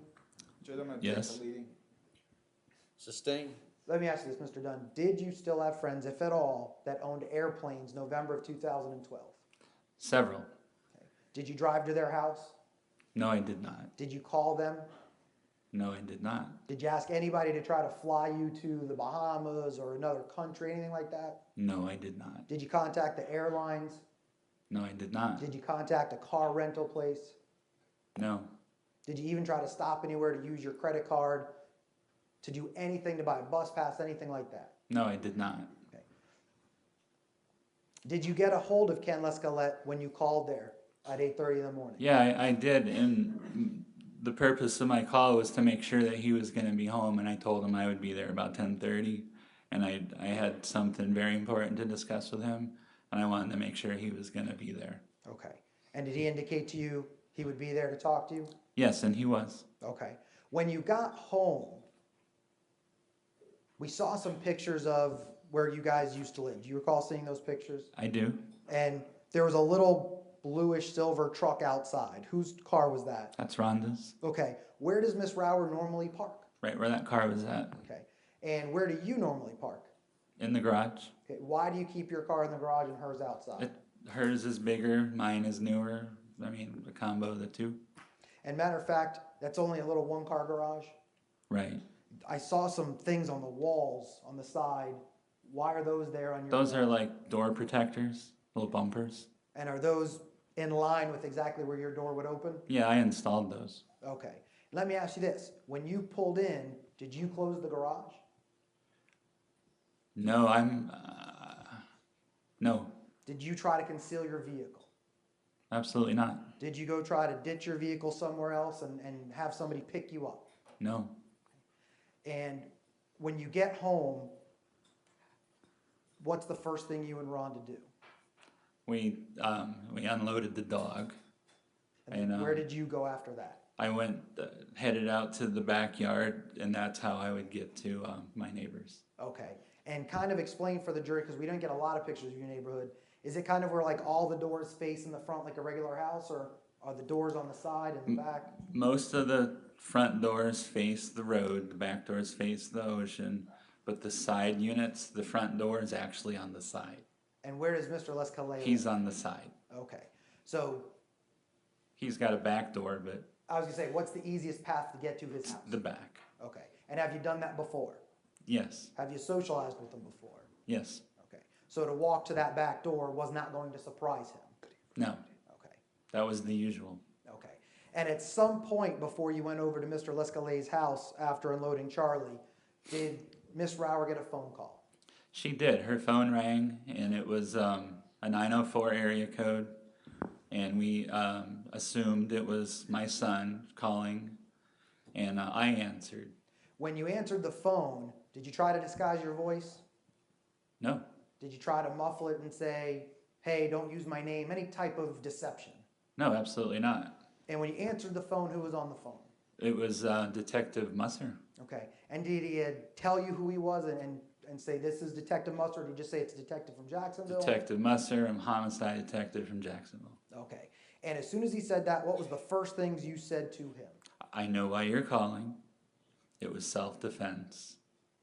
I'm on my way to a law enforcement officer's home right now. My intention is to make my report to the Brevard County Sheriff's. Okay. And what did Detective Musser respond when you said, I'm on my way to law enforcement to make a report? He thought that was a good idea. He said that I had about 10 minutes to be on my way. Okay. And you were already walking out that back door to your neighbor, Mr. Lescalet's I was. Okay. And when you got to Mr. Lescalet's house, how close of a walk is it? I mean, is it a mile away? Oh no, it's 3 units away, so 30, 40 feet. Okay. And when you get there, is he there to open the door and greet you? Yes, he was. Okay. Do you advise him of what happened in Jacksonville? Yes, without going into a lot of detail, I just kind of told him the blunt facts. I was involved in a shooting and somebody's dead. All right. And did you ask him for assistance of saying, I want to contact Brevard County Sheriff's Office? I did, and I made sure he knew it was a self-defense situation. Okay. And did you have your firearm on you? No, it was in my car. Okay. Did you try to get rid of the firearm? Did you try to hide it, anything like that? No, Okay. Matter of fact, and you walked away from your car and left it in your garage? correct. Is your garage still open? When I walked away, it was. Okay. Now, do you even know that Miss Rower tried to follow you or was behind you? She showed up at Ken's eventually. Okay. And at some point, were you in your neighbor's house drinking a glass of water? Yes, I was. And was Mr. Lescalet on the phone? Yes, he had a business card for one of the local sheriff deputies. We met him. I don't remember his last name, but that was the gentleman. And so he was calling to speak to that detective or deputy specifically because he had personal knowledge of him. Okay. And it's somebody even Mr. Lescalet could trust? Correct. Okay. During that conversation, and obviously don't go into what Mr. Lescalet says, but as Mr. Lescalet is on the phone, is it obvious he's talking to law enforcement? Yes. Okay. At some point, does the phone ring again for Miss Rower? Yeah, Rhonda's phone rang, and now it's a 321 area code. That's the local for where we were at. And it was that Brevard County deputy sheriff on the phone for me. And then did you get on the phone and talk? I spoke with him. Okay. And what did he say to you when you got on the phone? Did you try to disguise your voice or your name? No. What did you say, or what did he give you instructions? He did, and I was a little confused because I thought Ken, Mr. Lescalet, was on the phone speaking with him, and he was here at our request. But he was actually there to execute a high-risk arrest. Did he tell you that on the phone? Well, he said, I need you to come outside with your shirt off and your hands up. Okay. And when you said high-risk arrest, that's because the witness that testified was that same one? Yeah, I just learned that today, or the other day, sorry. Okay. So he didn't say that to you on the phone. You just saw his testimony. You're right. Yeah, he said, I want you to come outside with your shirt off and your hands up. Okay. Did you ever say anything back to him or resist in any way saying, I'm not coming out? No. Okay. What did you do with your shirt? Took it off. What did you do with the phone? Set it down.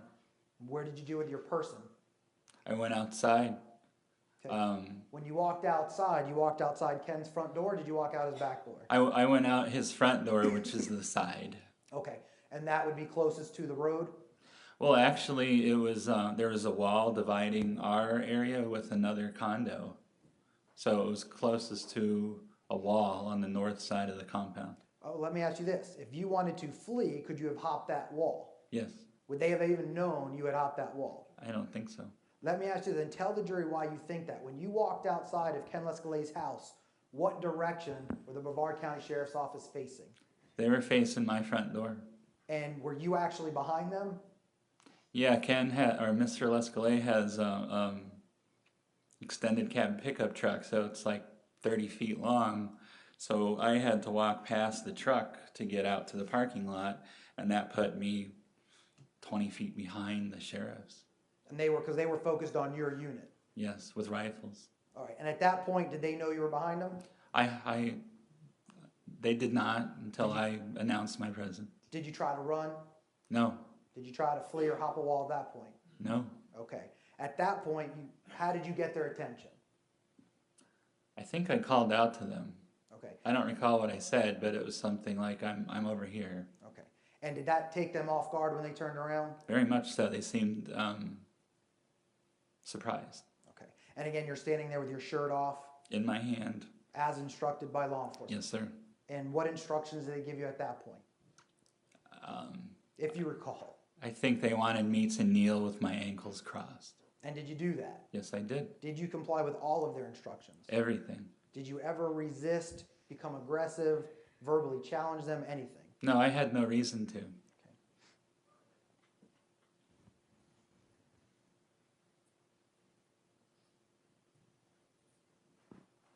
At some point, did they put you in the back of a patrol vehicle? Yes, Do they take you to the Brevard County Sheriff's Office? they did. Okay. Did they tell you why? I'm sure they did. Do you even recall what they No. said? No. What was your state of mind at that point? Well, after what happened the night before and the 2 hours sleep, I think it's safe to say I was not in my normal state. I don't know how to describe it. It was a surreal experience, to say the least. Had you ever been in that mental or emotional state your entire adult life? Never had anything traumatic like that happen. And at some point were you put into an interview room? I was. Okay. And obviously they had cameras, you could see they had recording devices. Yeah, the cameras were fairly obvious. Okay. And how long did they make you sit there by yourself? It If was you hard. recall. It was hard to judge time at this. I mean, I can tell how long an hour is, but not that day. Okay. And at some point, do detectives come in from the Jacksonville Sheriff's Office? Yes, Okay, and obviously you saw one was Detective Musser. right. And Detective Oliver was the other. Okay. And do they ask you to give a statement? They did. And did you talk to them? I did. I spoke to them freely. I had nothing to hide. Were you cooperative with them? Yes. Were you trying to be evasive? No, I was not. Were you sarcastic? No. Were you rude? No. Were you disrespectful? Not even a little. And at that point,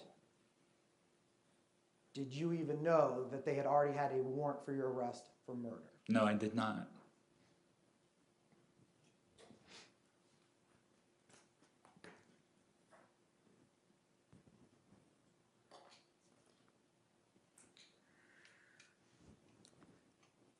Nothing further, Your Honor. Mr. Guy, cross-examination.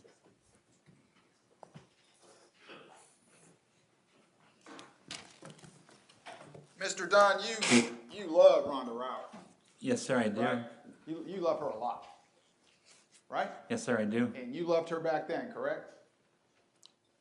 I love her today. November 23rd, 2012, you were in love with her. Yes, sir. You cared about her, Yes, sir. right? And when she got into that car, she asked you what happened, right? Yes, sir. And you told this jury, you explained it to her, right? Yes, I did. And she, as you said, was a wreck, right? Yes, she was. Because she knew that you had just fired into a car with human beings inside. She doesn't understand self-defense, but you are right. She was very upset over what I had done. Right, right. And so you guys were together for 3 miles and she was hysterical? Crying, yes. Right. You did not tell her during that 3 miles anyone pointed any weapon at you, did you? I think I did. I think I was very clear that they threatened my life. I was very clear that they came out of their car advancing upon me. And whether she comprehended what I was saying, I couldn't say. My question was, did you tell her they had a weapon of any kind? Yes, I did. You did. What did you tell her? To tell the jury the term that you used to describe the weapon. I don't know what I said, but I told her that they had a weapon, they threatened my life, and he advanced upon me. Well, how'd you describe the weapon? Did you say they had a sword? Did you say they had a machete? Gun. A gun. Use the word gun. with Rhonda Rower? Yes, I did. When? When? Multiple times.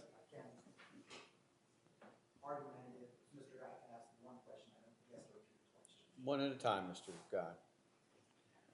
Sir, are you telling this jury that on the way back to the hotel, you told Rhonda Rower that the boys in the car had a gun? If I told her on the way to the hotel, I told her several times at the hotel, I told her several times on the way home that this was self-defense. That wasn't my question.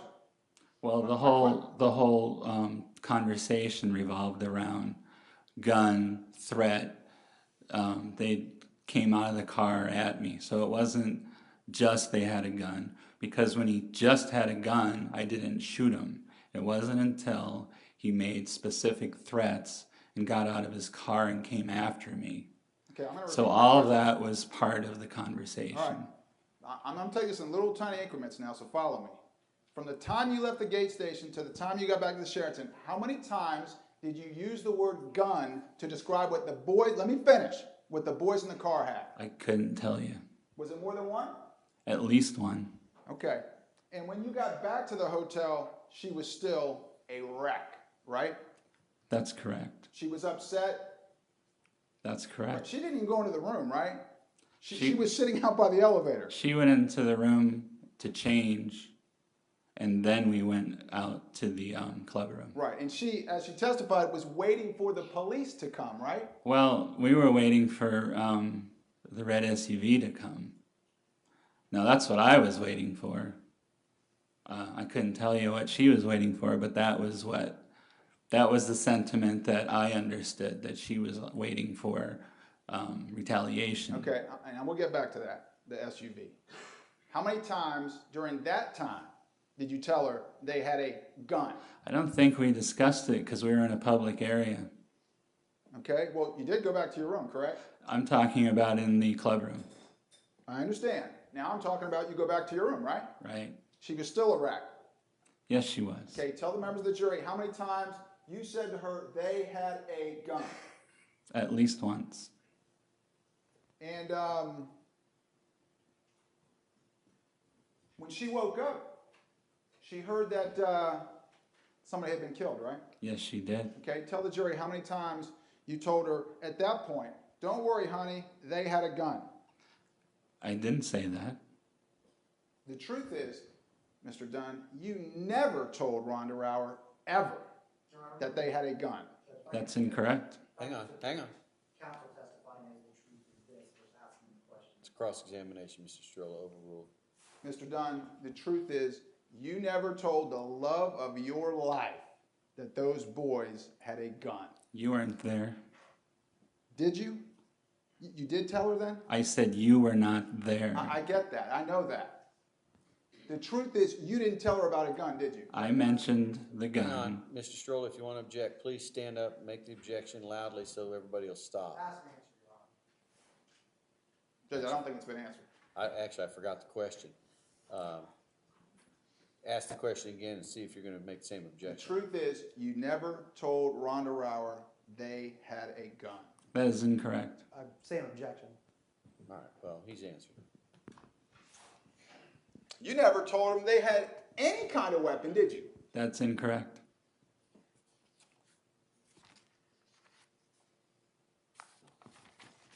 And the truth is that Jordan Davis was inside the red SUV when you shot and killed him. That is incorrect. Do you remember the letter? I'm going to call it the letter that you dictated to your brother Matt What was the title? the day after Thanksgiving, Black Friday 2012. Looks like this. Yes, I do. You remember that? I do. Okay, tell the jury how that came to be. I wrote that as like therapy for myself to get it out, as well as to inform my family and friends what really happened, to counter the lies and misinformation that the state attorney and the media were putting out about what happened. So this is it. This This is the historical document of what happened on the evening of November 23rd, 2012, correct? Sure, with reason. I mean, I didn't write the nasty words for my grandmother to read. Anything other than that you didn't write? You'd have to be specific. Okay, well, let me be more specific. Do you remember writing, quote, on page 2? Do you need a copy? I don't have a copy of it with me. Would you like one? Would you like one? Sure. Your Honor, Page 2. and I'm only going to object to reading something that's not in evidence, an improper impeachment, no predicate. Sustained. Sir, is that the letter? It appears to be. All right. Well, I want to be right. Is that it?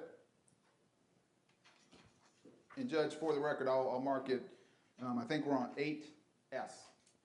S as in Sam, Yes, sir. okay? For identification purposes. Yes, sir.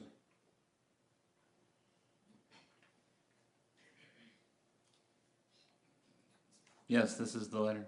Okay. Is that a fair and accurate copy of it? It appears to be. All right. Judge, I've moved this into evidence as states, I think we're on 201. Your Honor, we would object. It's not sworn, it's improper, it's hearsay. We understand it's a letter written by Mr. Dunn, but at this point, there's been no proper predicate laid in terms of marking into evidence in the defense's case in chief. Judge, he testified this is an accurate account of what happened. I'm going to tend to use it to impeach him. Your objection is overruled to be received as states 201.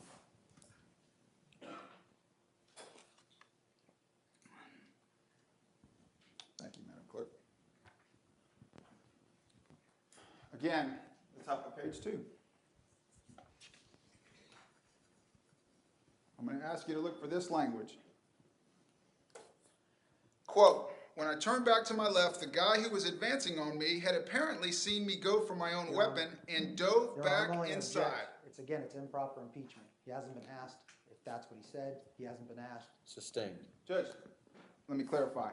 You just told this jury that when you fired Jordan Davis, you now know who he is, right? Mm-hmm. Was outside the car.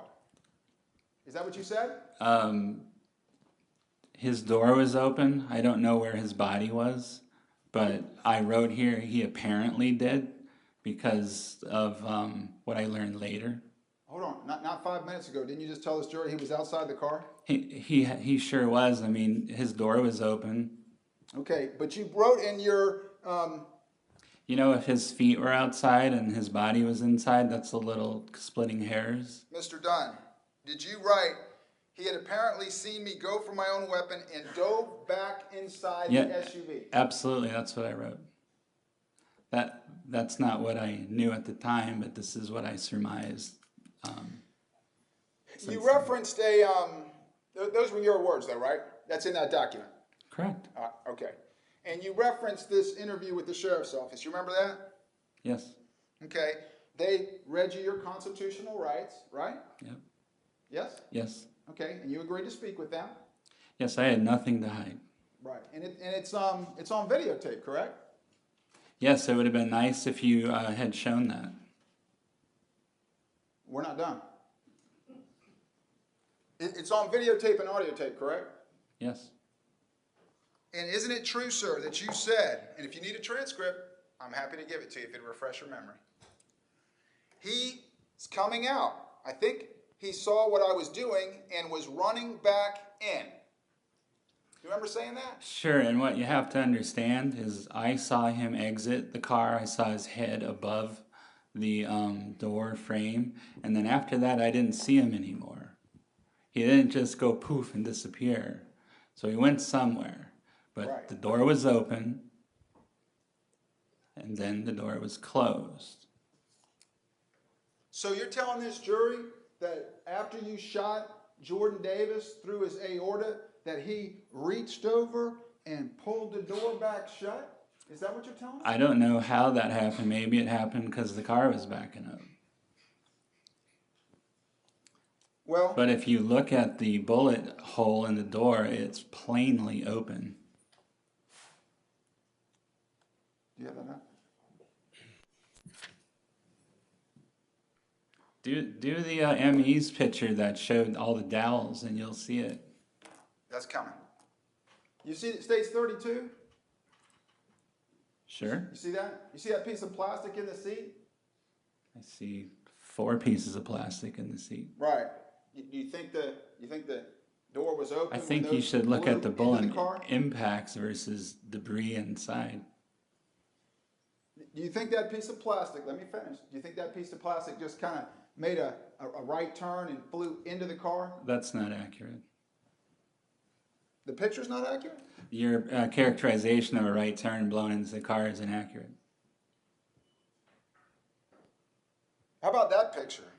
Right, and if you open the door a little bit, that angle would match the same angle as the dowels in the front door. So Jordan Davis was standing outside his car going like this? No, I think, like I said, he was diving in He was diving in before you fired. as I was firing. I thought you just told us he was outside the car when His you fired. feet were.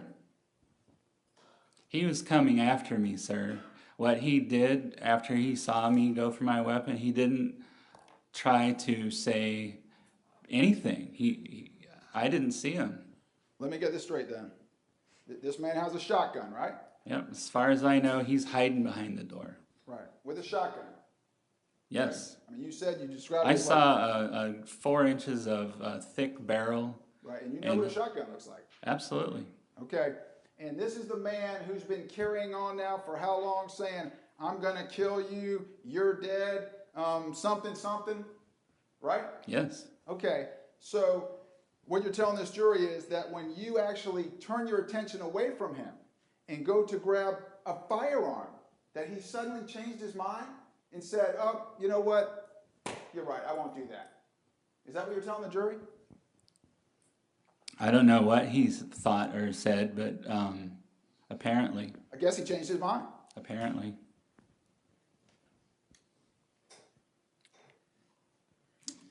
Jordan Davis was never a threat to you, was he, Mr. Dunn? Absolutely he was. Between his actions and his threats. Jordan Davis never got out of that car, did he? Mr. Guy, Yes, he did. let him finish his answer before you ask another question. Yes, he did. And not only did he get out, his head cleared the window frame. Did his head look like the guy that we saw in the identification picture? Well, all that happened so fast, I really couldn't tell you what he looked like. Your interview with the police, that was about 2:45 the next day, right? I don't know It was in what the time it afternoon, was. right? You remember? Yeah, I don't know what time it was. Is that fair? Is that about right? It seems about right. Okay, and so we are many, many hours from the time of the shooting, right? Yes. And you're the stoic one, right? Yes, I was still in You're shock. remaining calm for Rhonda, right? Yes. But the truth is, sir, you lied to the police, didn't How you? so? Well, they asked you specifically, was the music playing when you pulled up? And you said no. Do you remember that? I do, and I don't remember the heavy bass being an issue when we first pulled up. Okay, but that's not what they asked you.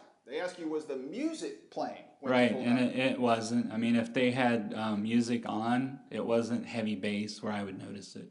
Okay, but it was loud enough to be thug music, right? That's how what Rhonda characterized. I don't recall saying that. You don't recall saying, I hate that thug music? No, if I would have said anything, I would have called it rap crap. Thug music isn't a term I would use. So Miss Rower got that wrong? I wasn't gonna say anything about it, but I don't recall saying that, and that's not a term I would use.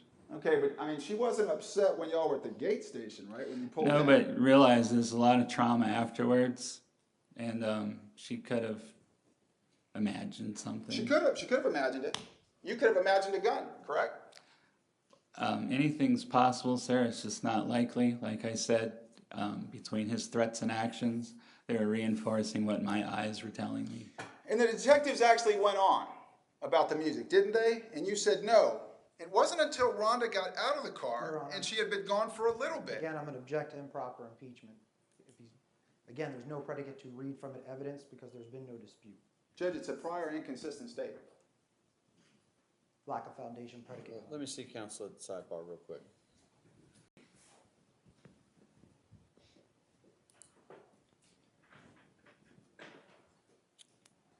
All right, the objection's overruled, Mr. Guy. Mr. Dunn, your testimony this afternoon or this morning is that when you pulled up, there was music playing in the red SUV. Yeah, there may have been music playing, but it wasn't that heavy thumping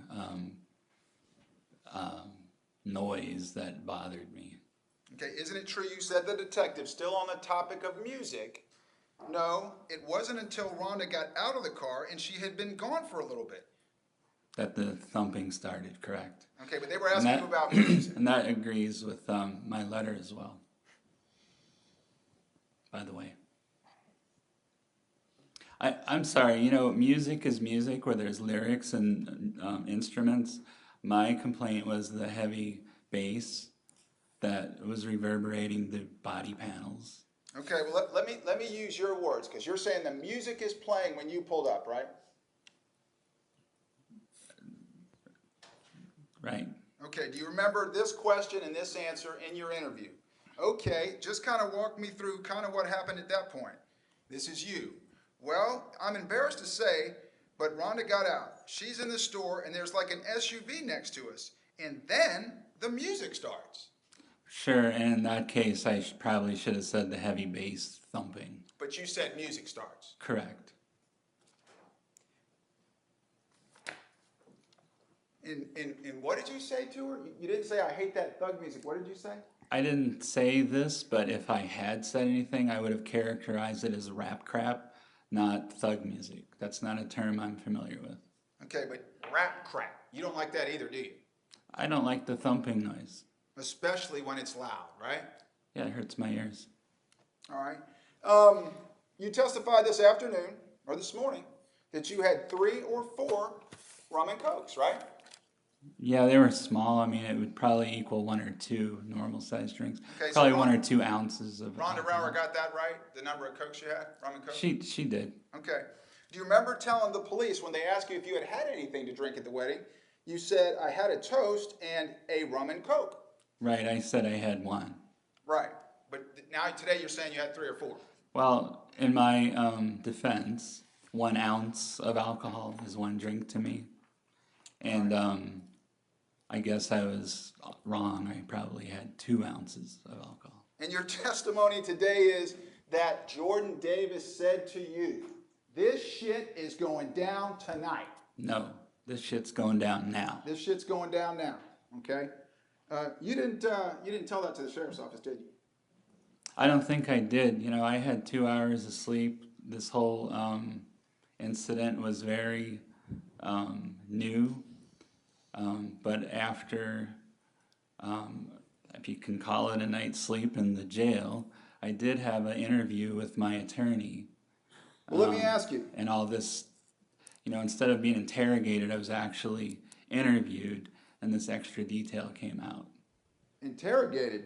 Did they threaten you? Did the police threaten you? Well, you know, it was combative, so that wasn't an interview, sir. It was an interrogation. Did they promise you anything?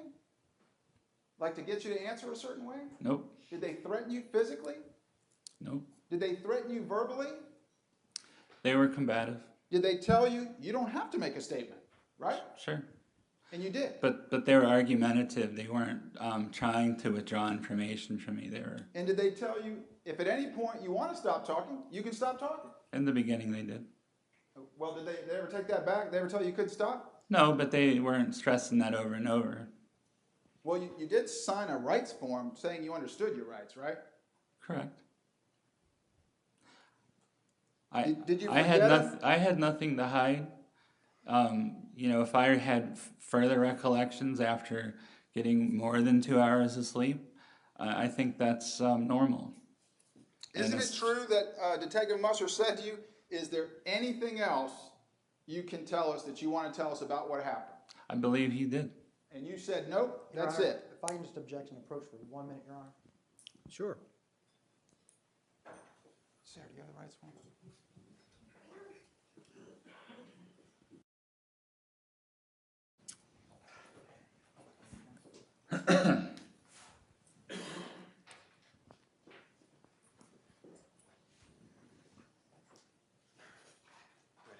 Mr. Guy?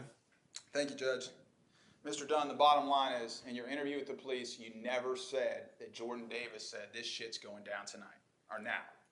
Correct, I did not.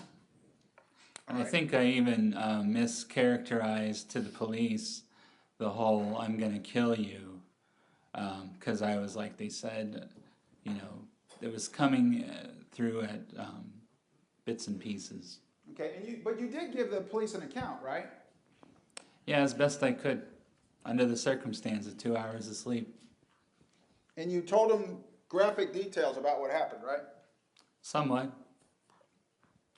And you told them that Jordan Davis was the one threatening you, right? Yes, he was. You didn't know his name, but you said that was the guy who's threatening you. It was in the rear passenger seat. All right. But today you said there were actually two guys in Well, the back seat. there were Let me two guys finish. in the back. Two guys in the back seat who had menacing looks on their faces, right? Yes, that's correct. Okay, you didn't tell the sheriff's office that, did you? I didn't think it was relevant. You didn't? Well, not at the time. Okay, well, you knew you were being questioned about a murder, right? Sure. And so you just thought you'd leave that out? The guy in the rear passenger was the one doing the threatening. The other guy was just looking mean. Let's talk about what what you saw was. As you sit here today, what is it now? It was a shotgun. It's a shotgun. Okay, what did you tell the sheriff's office it was? Told him it was a shotgun. Didn't you tell him it was either a barrel or a stick? Yes, I did. And this is after the police telling me there was no weapon recovered at the car or the scene, and me believing the police were competent and able to search the whole area. So by process of elimination, you know, it's like some kind of industrial object, a pipe, something that looked very much like a barrel. But at the time, his actions and his threats, there was no doubt in my mind that that was a weapon, that that was a firearm. The doubt came in when the police started telling me that they didn't recover anything in the car or the scene. But as we've learned, they didn't check the scene. And but you said at that time it could have been a stick. Yeah, and again, 2 hours of sleep, I misspoke. I mean, a stick doesn't really do justice to it. Picture anything that looks like a barrel, something with a metal patina right around the same thickness of a shotgun barrel. And isn't it true that the detective said at some point, is it possible it was your imagination? And you said yes. No, I did not. I started to say that anything is possible, but not likely. And it certainly wasn't my imagination that he came out of the car. You don't like that music, do you? It's not my style, but you know, when I was a kid, my folks didn't like rock and roll. And they were listening to it loud, right? The body panels on their vehicle were vibrating. The side windows of my car, they were vibrating. The rear window, the rear mirror in my car was vibrating. My eardrum was vibrating. It wasn't loud. It was obnoxious. And you didn't like it. It was painful. I asked for a common courtesy. Hey, could you turn that down, please? If they would have said, F you, we're not doing it, I mean, that's basically what they did. They turned it off, turned it back on. I wasn't going to ask them again. I was done. I asked them for a common courtesy. They gave it. I said thank you. And that was the end of it. Even when they turned it back on, that was the end of it. It was Jordan Davis who kept escalating this to the point where I had no choice but to defend myself. It was life or death. Jordan Davis was getting on you, right? I mean, he was cussing, right? You know, I heard snips of what he was saying, but it wasn't until I heard I should fucking kill that motherfucker that I started really paying attention to And what your, he was your saying. window's up, right? Yes, and I hear him screaming this. Okay, I mean, the window's up and the music's so loud, the bass is so loud that your rear view mirror's rattling.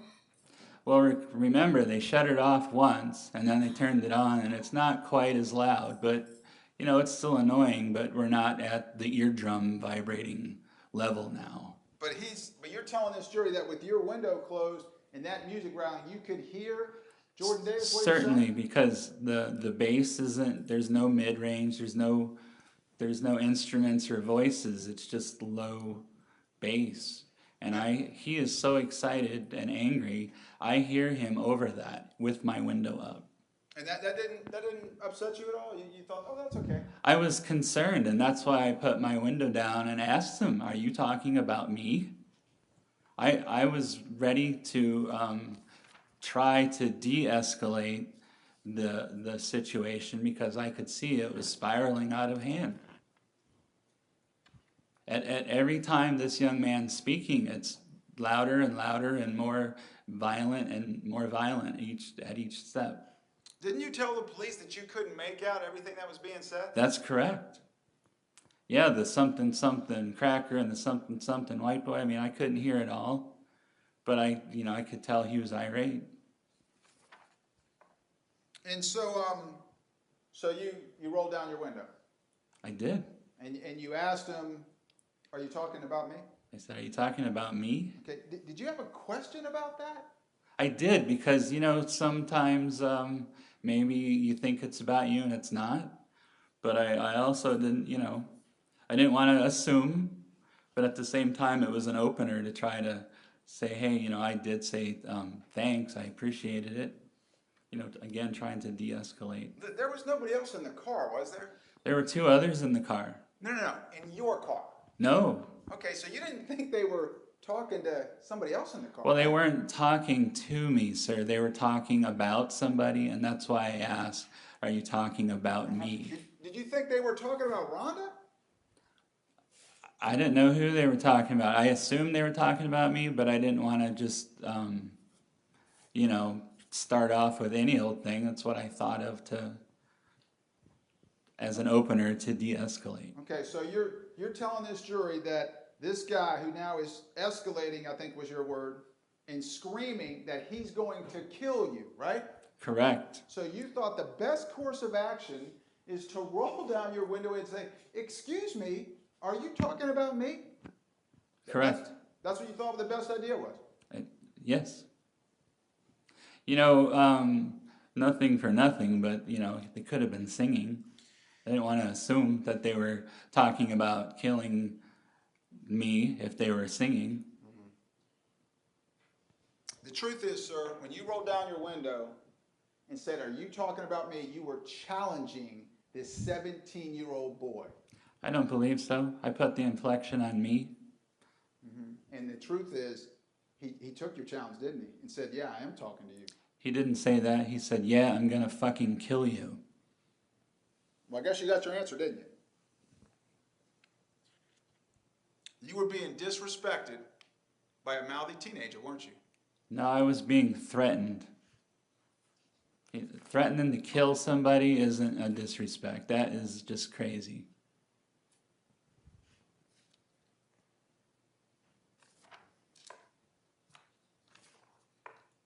The windows in the SUV are tinted, correct?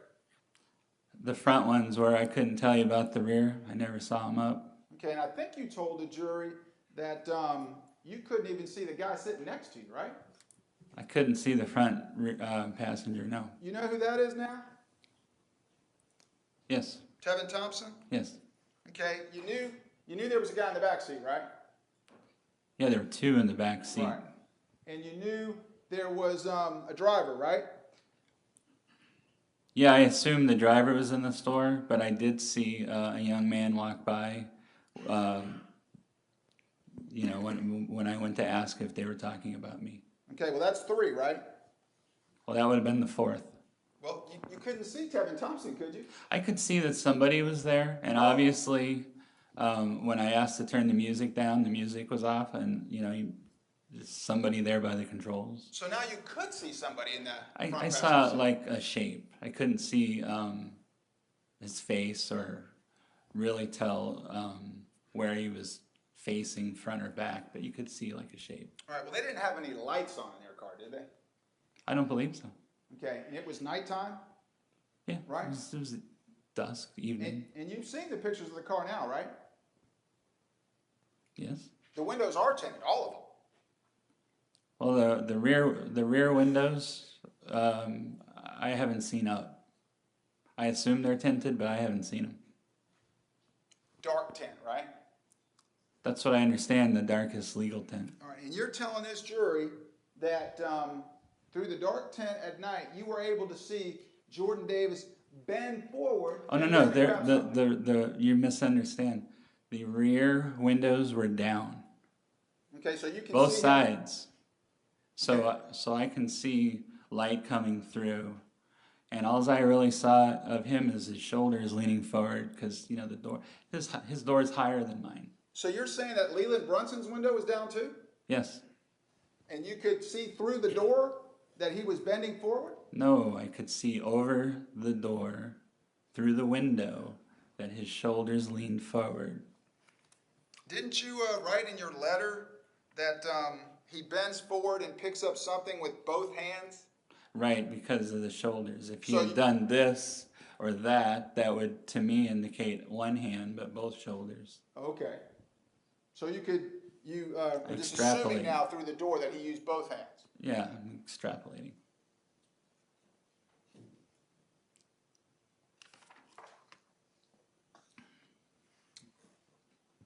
Further, adding Judge, to I'm going to the... object to this as being non-responsive. Mr. Dunn, you just need to wait for another question, all right? Yes, sir.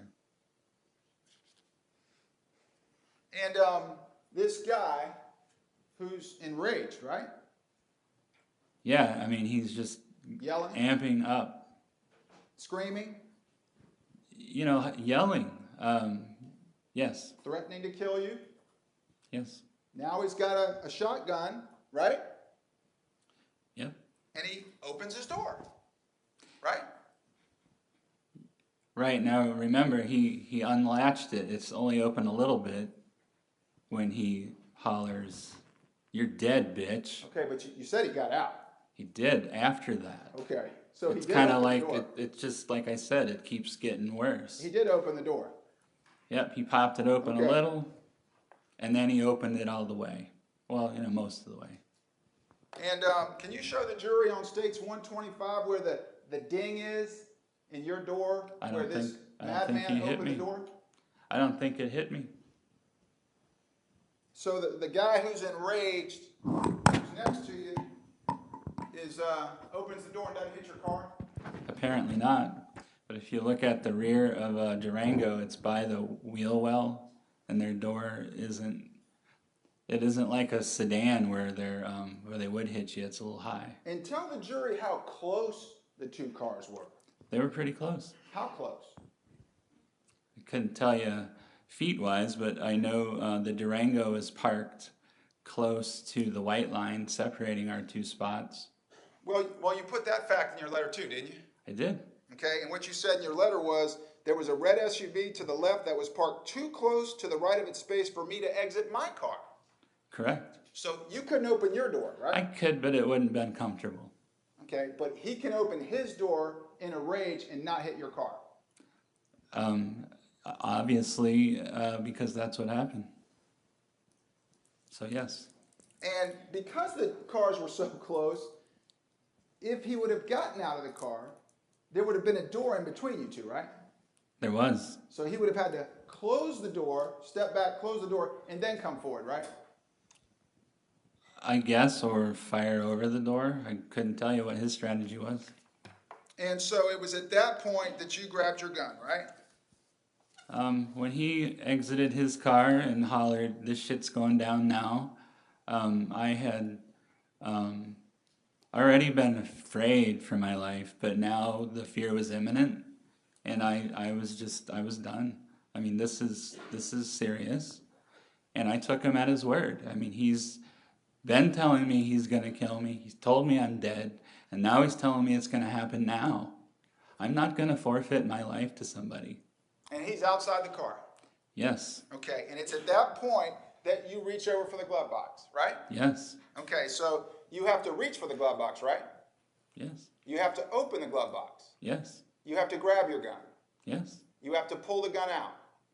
yes, You have to take the holster off. yes. You have to pull the slide back, right? Right, I have to cock it. Then you have to turn, right?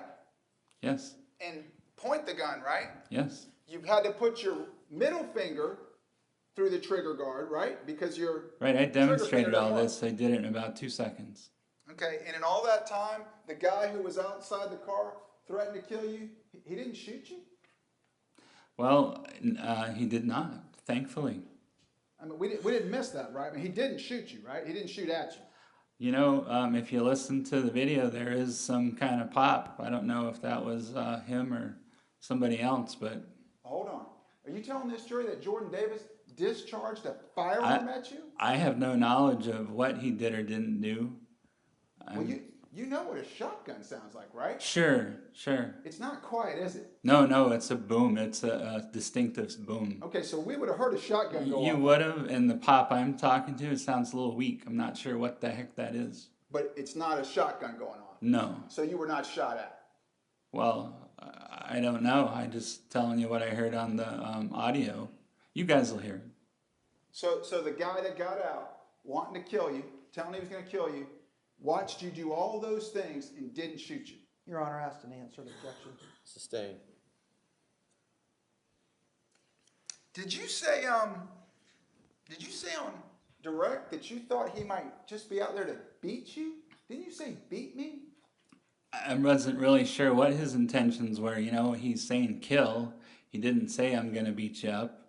But, you know, he's enraged. I have no idea what his intentions are. And quite frankly, I don't want to find out. And how tall are you? I'm 6'4". And how much did you weigh?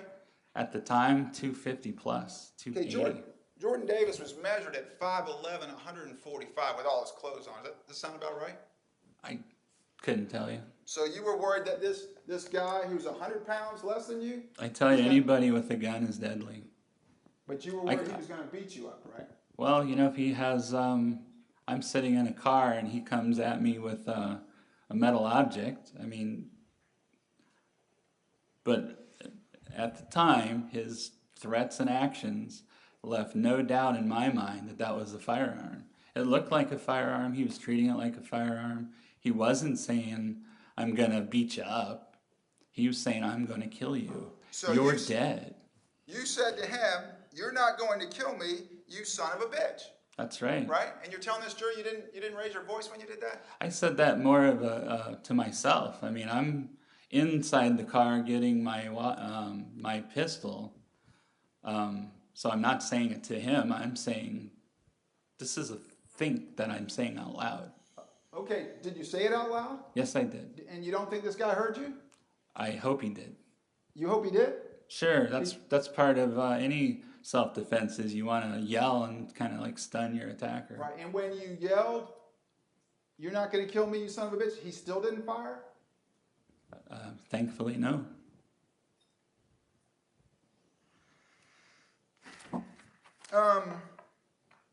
In your letter, you say, the way you described it, it happened all very fast, right? You said just a couple of seconds?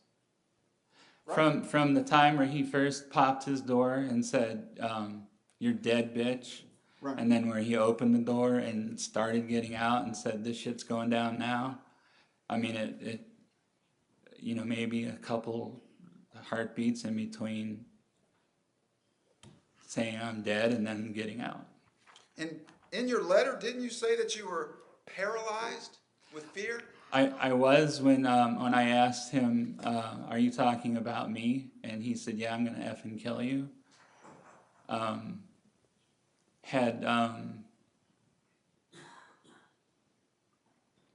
Had he decided to shoot me through the car, that would have been the time to do it. But And you I didn't- was paralyzed, and I wouldn't have been able to react. but somehow the paralysis just left you. Well, when he opened this door and came after me and announced that this shit was going down now, yes, it did. And that's what you put in your letter, that something happened inside of me, my paralysis left me. That's accurate. Again, this letter wasn't for you all. This was for my family and friends. I had no idea that you would have access to my mail, but I'm happy that you read this so you can understand what I went through. And the jury will have this. I'm happy that you do. Right? It's as accurate as I can get. This was written in June, and it pretty much covers the nightmare that I have. And you shot from inside your car, right? Yes, I did. But this guy didn't, right? He had to get out of the car to shoot. He had a long gun, so I guess maybe that's why I couldn't tell you about his tactics. I can just tell you what I did. And you, when you fired, you didn't fire a warning shot, right? Of course not. I mean, you didn't fire up in the air. Of course not. You didn't fire down at the ground. Why would I? This guy has made his intentions clear. So you put it right on the door. I have every right of self-defense, and I took it. The question was, you aimed right at the door Yes, sir. I pointed at the direction of my attacker. and pulled the trigger, right? Yes, sir.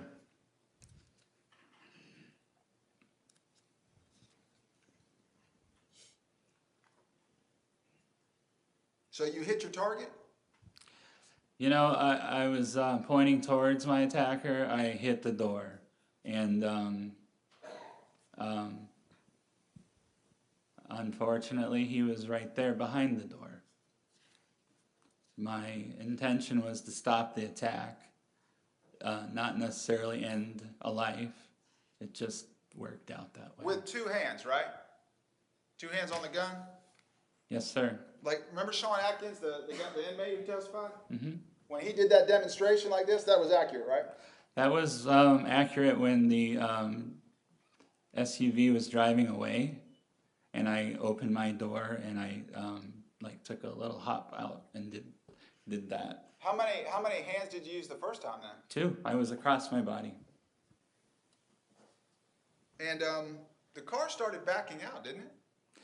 It did, and as I mentioned earlier, I had tunnel vision. The red wall of the doors going by didn't register right away, and that's why you have 3 additional rounds in the front passenger. It didn't register what was going on immediately. Okay, but when you say you had tunnel vision, you're not saying you didn't realize you were continuing to pull the trigger. I really didn't. I mean, this whole how many and this and that, I thought I shot 3. Rhonda told me she heard 4, and then we see there were 6. I mean, it's just the perceptions are off. Well, actually, there were 7, right? You missed one. Okay. So are you telling the story you blacked out during that period? I didn't black out, but you know, the adrenaline and everything that's happening kind of affects your perception. And The fear. and then they were out of your view, right? Well, they went behind me. Right. So you got out of your car. I opened my door. Are you saying you didn't get out of your car? I think I maybe took a kneel or a step away. Okay. You want to look at page 2 of your letter for me? When you describe getting out of your car, and I can show you where it is. It's right there in the middle. You want me to point it to you? I'm finding it. The sentence It begins. says I ran a few feet behind my car. I think I ran a few feet from my car. Okay, but you wrote Sure, but in your statement, the SUV pulled forward and I got out of my car and ran a few feet behind my car. right, and I'm telling you, I probably should have written from my car. Okay, so what was it? Because just a minute ago you said you did a kneel down. Yeah, In like your a letter few you wrote- feet from my car. I'm sorry? I kneeled down, got out of my driver's seat, took a step or 2, and then kneeled down. Okay, and where was the red SUV then? It wasn't behind your car then. No, it was driving forward, but this is where they had a line from me to the front door. So not only was I saving my life, I was saving Rhonda's from blind fire. Right, you knew Rhonda was standing outside behind you? I was afraid that that's where she would be. You were wrong though. She wasn't, was she? Well, you know what? About 2 seconds later, she was. So my fear was well founded. Well, she didn't come out until you stopped firing, right? I couldn't tell you exactly when she came out, but the time it took me to walk those 2 steps and get in the car, she was coming out. So tell me again, or tell us again why you fired. I mean, they're driving away now, right? Right, at that point, they're driving away. Right. Why I There's no- fired, there's at least 1 firearm and 4 shooters in a car that just threatened to kill me. 4 shooters threatened to kill you? Is that what you just said? I said there's at least 1 firearm and at least 4 shooters in a car that just threatened to kill me. Okay. How many of the other shooters had guns? I don't know, but there's at least 1 gun and any one of them could have used it. Oh, okay. So they were going to pass it around? I have no idea, sir. I'm just telling you what I was thinking. Okay, but the fact is, nobody did fire back, did they? No? And nobody stuck a gun out the window at you, did they? Yes, they did. No. When they're pulling away. No, they didn't.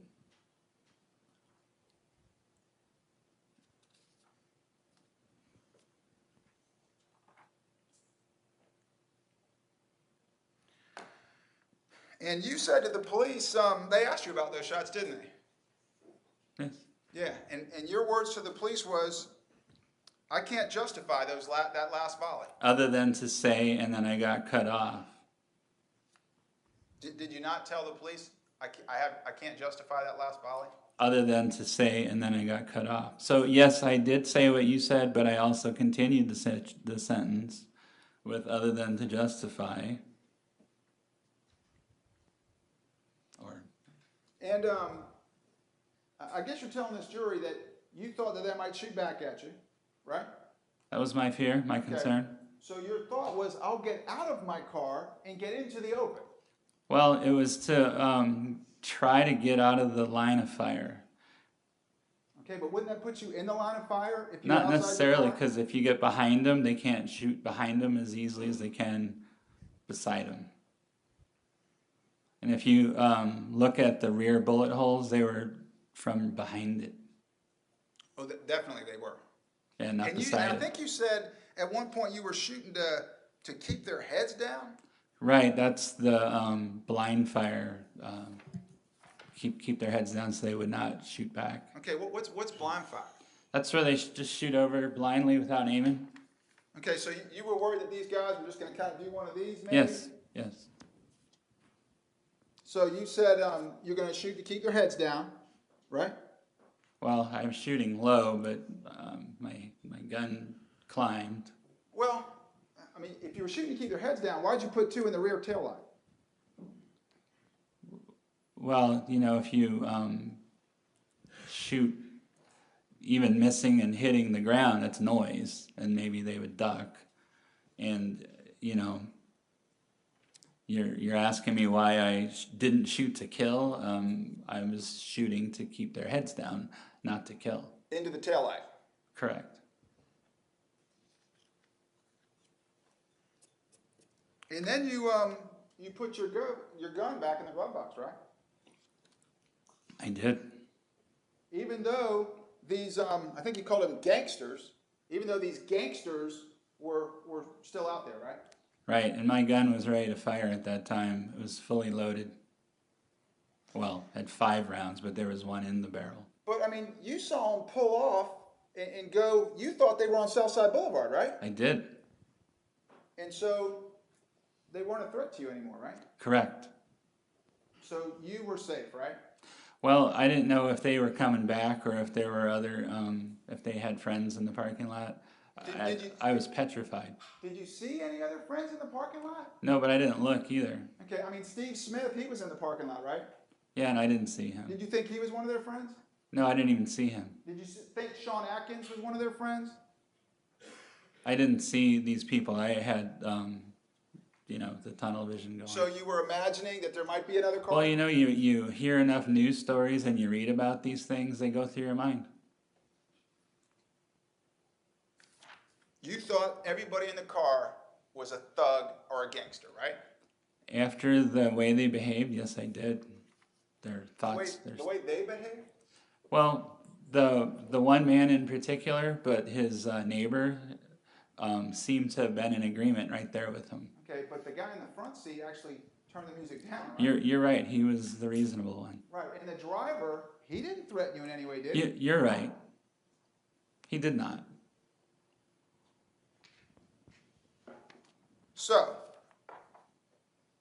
the threat is gone, and you decided the best course of action was to leave, right? Yes, sir.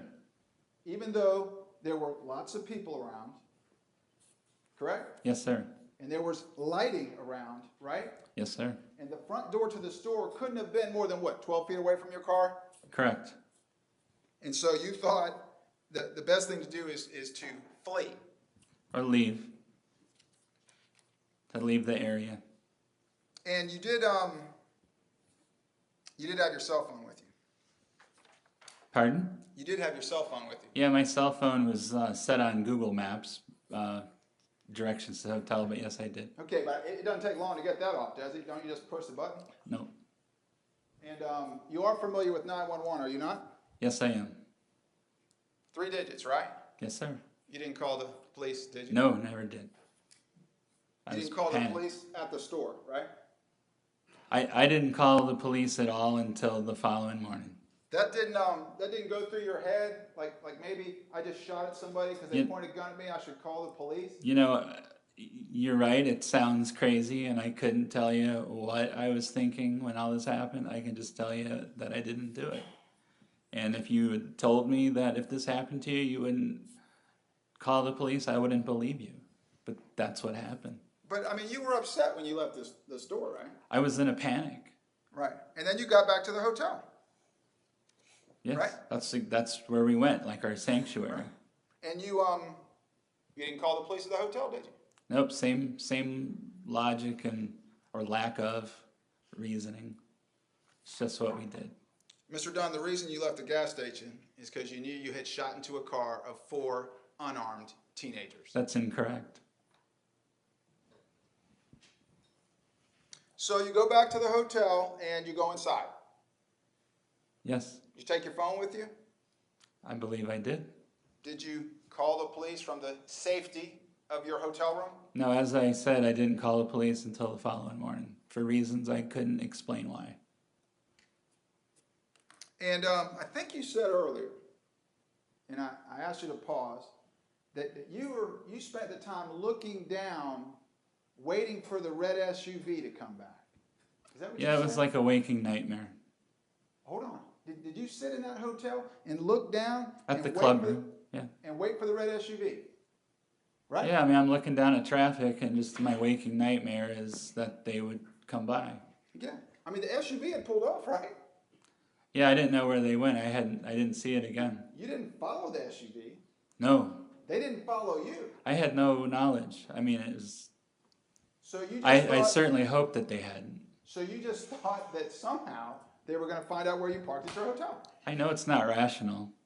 I admit that. That's why I said it was my waking nightmare. And because you thought this car full of gangsters was going to come back, you decided to park in the front of the hotel, right? I don't recall where I parked. But did Miss Rower's testimony refresh your recollection? She said y'all parked in the front. If that's where she said, we may have parked there, but I didn't consciously park there. And you you left your gun in the glove box, right? Yeah, that was Rhonda's idea, because I was going to take it, and she is like, just kind of weirded out about everything, so I took the time to safe it and put it in the glove box. Right. Because you knew nobody was behind you. Well, I didn't know anything, and like I said, the fear while we were up in the club room, I agree it was irrational, but this is what we were experiencing. And when you were at the hotel room, you didn't call 911. I didn't call the police until the following morning. You called the pizza man, right? Yeah, I think I mentioned that. I wanted to get something for Rhonda to eat to calm her upset stomach.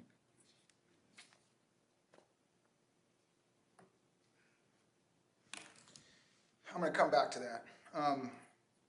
You told the police that one of the reasons you left the station was you were in a strange town, Right, in a strange area, right. even though you lived off that very same road for 2 years. Yeah, like 15 years ago, none of it was familiar.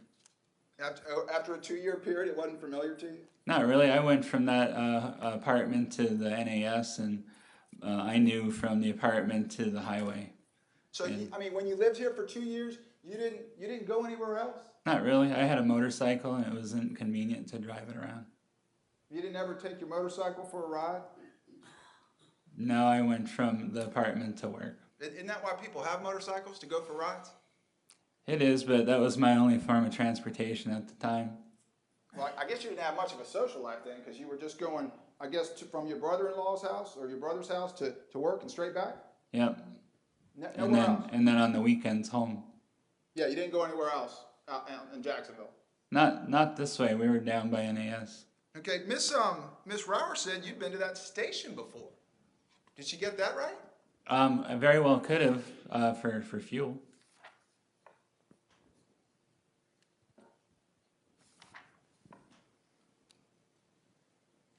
The reason you didn't call the police is because you knew you had committed a crime. No, sir. Did you know that that somebody had written down your tag number? No. Is that why you parked in the front of the hotel? Because you didn't think anybody knew who did it?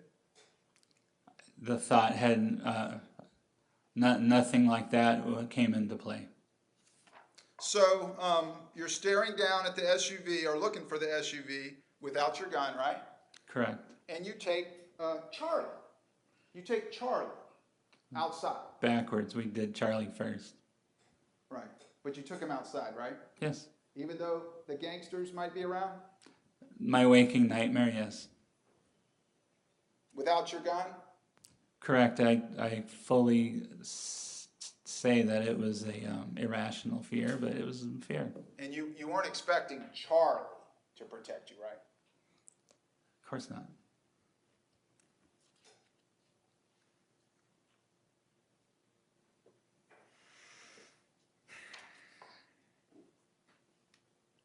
You poured yourself a drink? Yeah, to calm my nerves, I poured one for Rhonda too. Stiff drink? Yes, Alcoholic drink? with rum and coke. Did that help you be stoic, I guess? No, that didn't help calm me down even a little bit. We were And pretty then shook up. you turned on a movie? I don't recall. I know we were watching TV out in the common room, whatever was on. Right. So you weren't afraid that the gangsters were going to come up into the common area? You needed a key card to get in the elevator, so no. So you were in the common area For a while, yeah. watching TV? Yeah, whatever was on.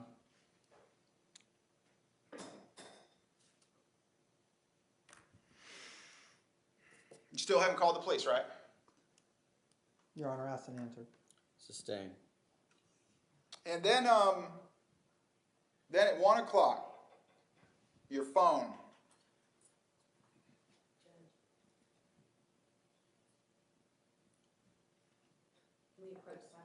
Sure.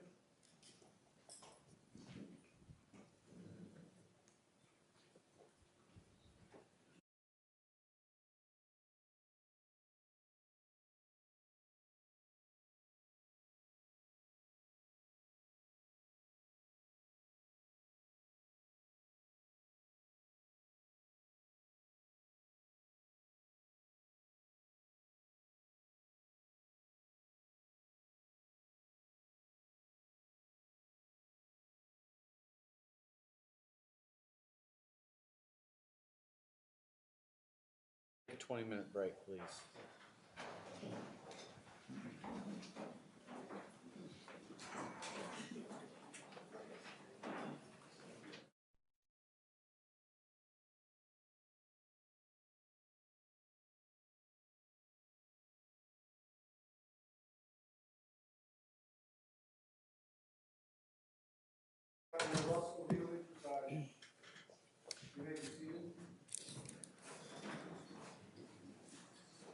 ready to resume? Yes, sir. And just, we took a little longer than, yeah, Mr. Dunn, come on around and have a seat. Took a little longer than scheduled because the jurors' lunches had already been delivered and they needed to eat. So they have now gotten that accomplished, so we're finished with the lunch break and we'll have the rest of the afternoon. Mr. Stroller, you ready to proceed? I am, yes, sir. Okay, Mr. Guy already said so, I just hadn't asked you yet. Sorry, Judge. All right, bring the jurors on in. Jurors in there in the courtroom.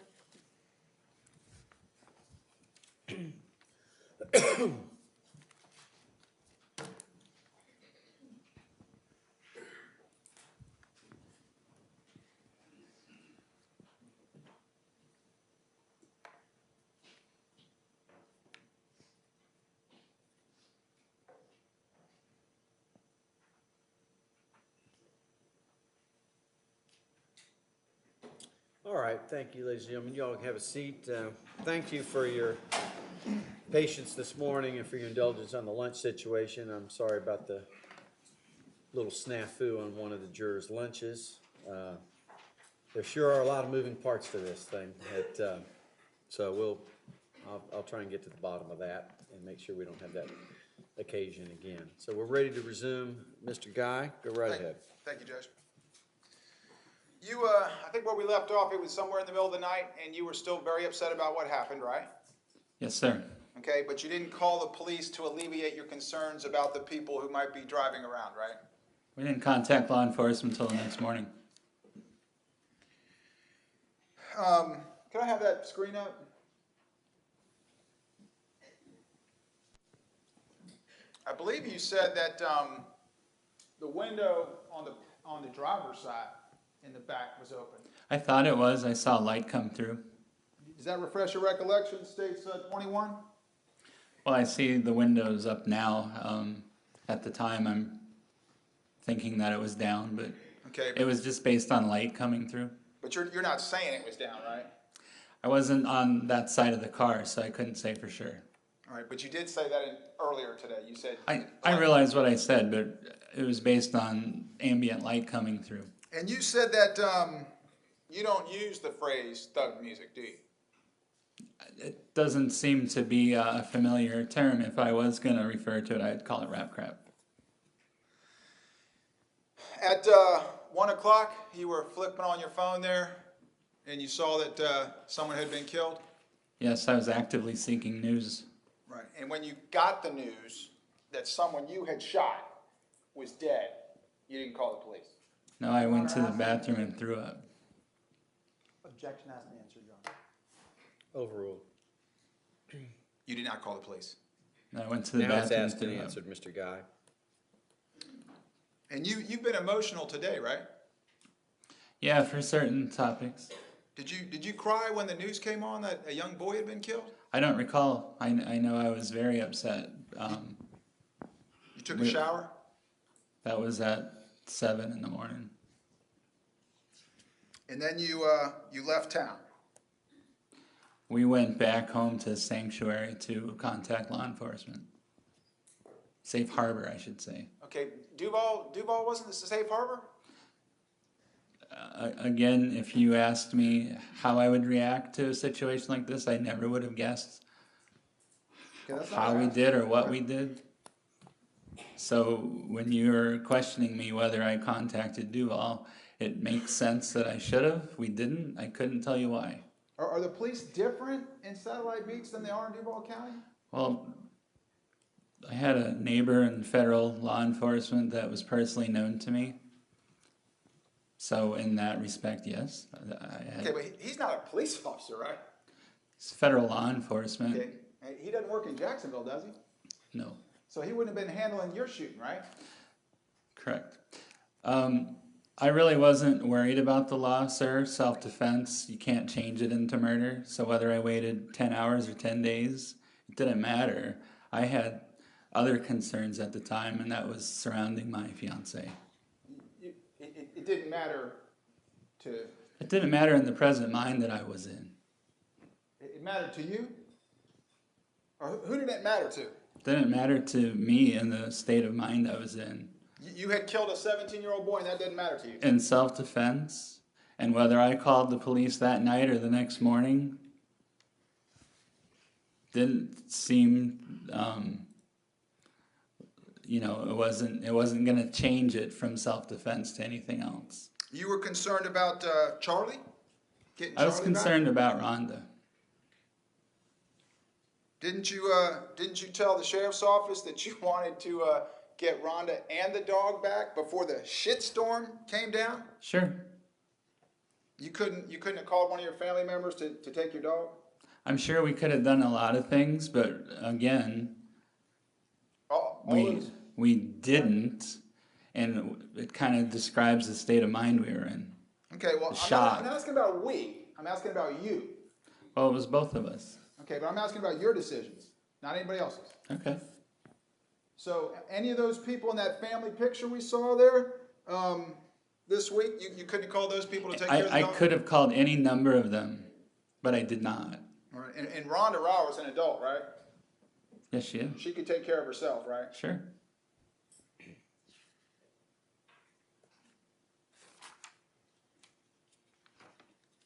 You said earlier that you never, or that you did tell Rhonda Rauer that there was a gun, that they had a gun. Is that what you said? Yes. Okay, do you remember writing Rhonda Rauer a letter? I wrote About the Rhonda events? several letters. Okay, do you remember one on Wednesday, December 5th of 2012? I do not. Would it refresh your memory to see it? Sure. Judge, if I could hand the witness what's been marked for identification as 8U. Yes, sir. Judge, if they have a copy, Sorry? I don't know what they're handing, if they have a copy. Oh, for you? Okay. Well, I don't have an additional copy. I'm just going to look at that one. That was the one you showed? Yeah. Okay. Yeah. Is that it? Yep. Okay.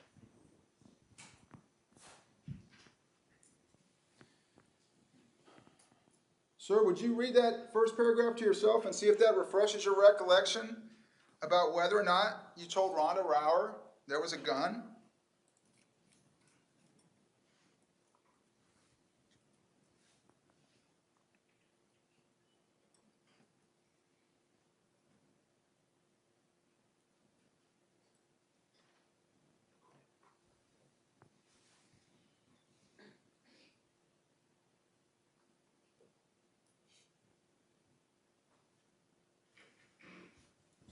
I wrote here that I cannot recall if I ever conveyed the details of my decision making to you. Is that your letter? Yes. Okay, it hadn't been altered, has it? I wouldn't know. I don't have a original. Okay, you wrote it, right? It appears to me. Okay. Fair and accurate copy? Sure. Judge, can I move this in as states, I think we're 202? I think it is 202. Mr. Strolla? No objection, Your Honor. All right, I'll be received as States Exhibit 202.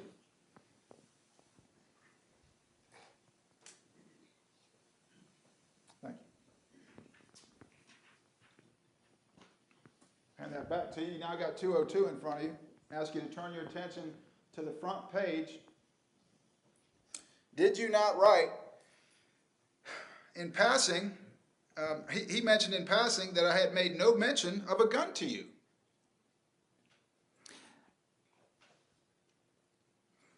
Right, so what's your point? Is that what it says? Is that not what it says? Mm-hmm. Okay, so you didn't tell Rhonda Rauer about a gun. That's not what this says. This says somebody else told me that she said she didn't remember me mentioning the gun. That's a lot different from me not mentioning a gun to her. Okay, so you're going to stick with the fact that you didn't, that you told her about a gun. Pardon? You're going to stick with your account that you told her about a gun multiple times.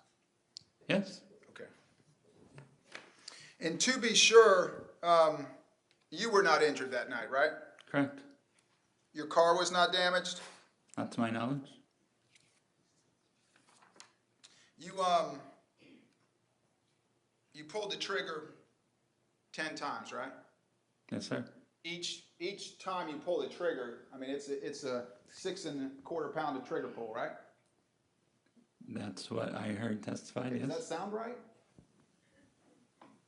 I don't know what it would be. Well, you've had that gun at that point for 22 years? Sure, but I had never had the trigger pull measured. All right, but it's not a hair trigger, right? Correct. To expel one bullet, you've got to pull the trigger one time. That should give you an idea how much of a panic I was in that I was able to pull it 10 times without knowing how many times I pulled it. Are you saying you did it by reflex then?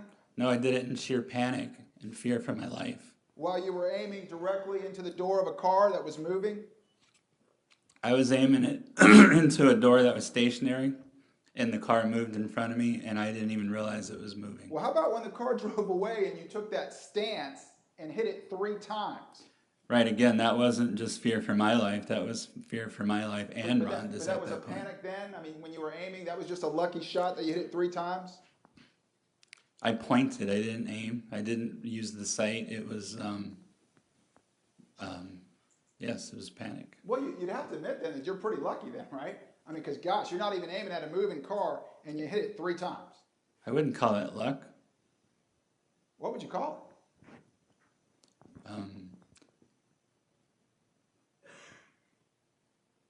It wasn't that far away. I don't know what to tell you, but you know, like how a pistol has sights on it, I wasn't using sights. it? Each time you pull the trigger, it's a conscious decision to fire, right? In the situation I was in, I consciously pulled the trigger once. Everything after that was just a panic. So you weren't conscious when you were pulling the trigger the other times? Well, I wasn't like at a target range where you would pull the trigger once every second and you're paying attention to where you're aiming and all that. That wasn't the case here. This was a panic moment where, you know, as I testified, I had a young man threatening to kill me multiple times, getting out of the car saying it was going down now, and getting out with a weapon. So I was in sheer terror. So when you got out of the car I was still in sheer terror. and repositioned yourself and took aim at the car again, that wasn't a conscious decision to fire? Yes, it was. And when I pointed at the car, yes. Each of those last 3 times? Right, and as I recall, it was like to shoot once, but obviously I did shoot 3 times. So you can imagine the but you know, however, Mr. Dunn, you've said several times throughout the course of the day that you didn't call the police until the next morning. Are you talking about the morning of the 24th? yes, sir. Who was it that you called? Can you tell me the name of the officer? I don't remember his name, but he was here yesterday. And I didn't call him personally. He was called on my behalf. Okay, and is it your testimony that you called Ken Lescalais? Yes. Wasn't that the law enforcement officer you were talking about? Well, at 8:30 in the morning, I called him, and then I went and spoke with him and asked him to contact law enforcement on my behalf. Your phone number at the time was 772-201-1362. Correct. And it's the 202 phone number that I called at 8:30. Right. 202-365-8150. Yeah, it's a Washington, D.C. number. Okay, would it refresh your recollection to explain who called who, whether or not you called him Your or Honor, who called you? Judge, if I can object, improper predicate, can we approach? Sure.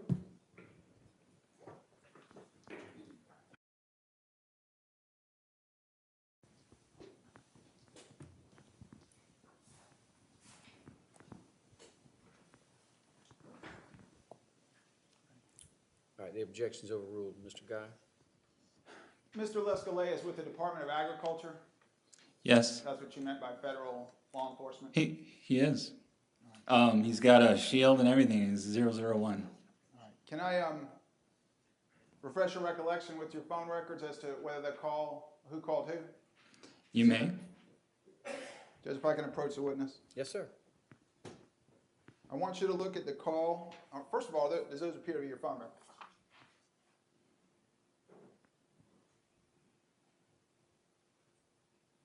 Yes, that's my phone number. Okay. You see the call highlighted at 8:30? Mm-hmm. Do you see the last column on the right where it says calling party?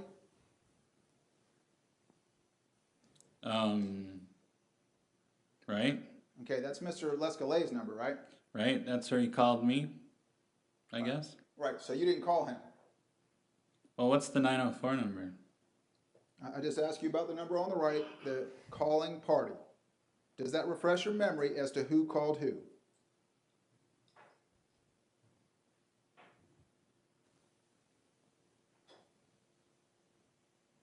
Oh, calling party, gotcha. Yes, sir. So it was Mr. Lescalet who called you at 8:30 on the morning of the 24th.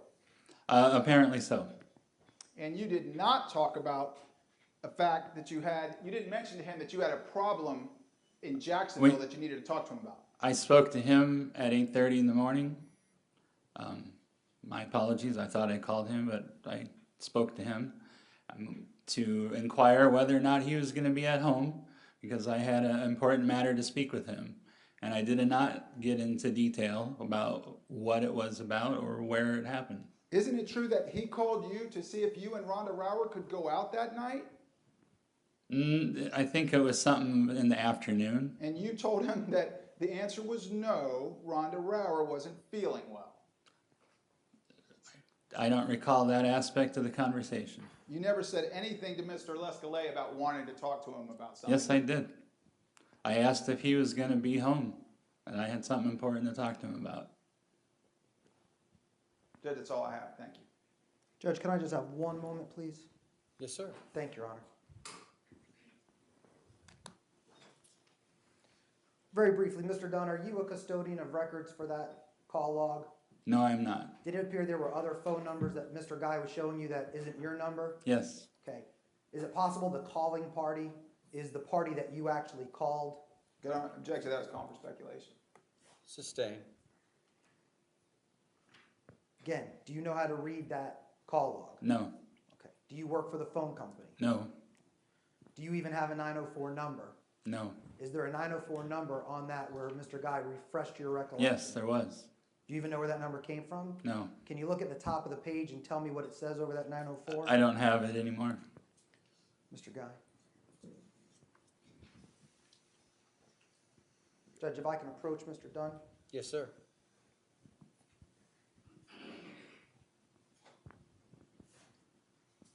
Can you look at that 904 and tell me what it says at the top of that page? Dial digit? Did you dial a 904 number? Not at 8:30 in the morning. Right. Did you have a 904 cell phone?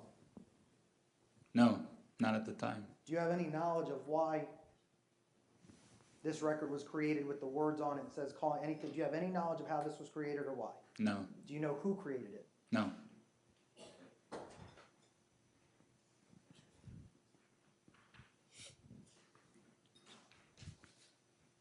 Judge, again, if I could just have a brief moment, I apologize. Sure.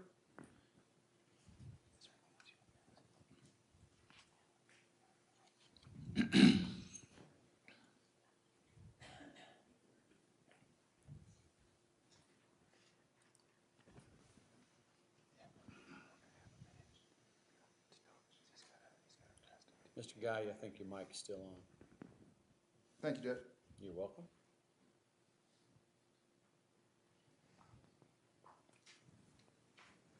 Now, Mr. Dunn,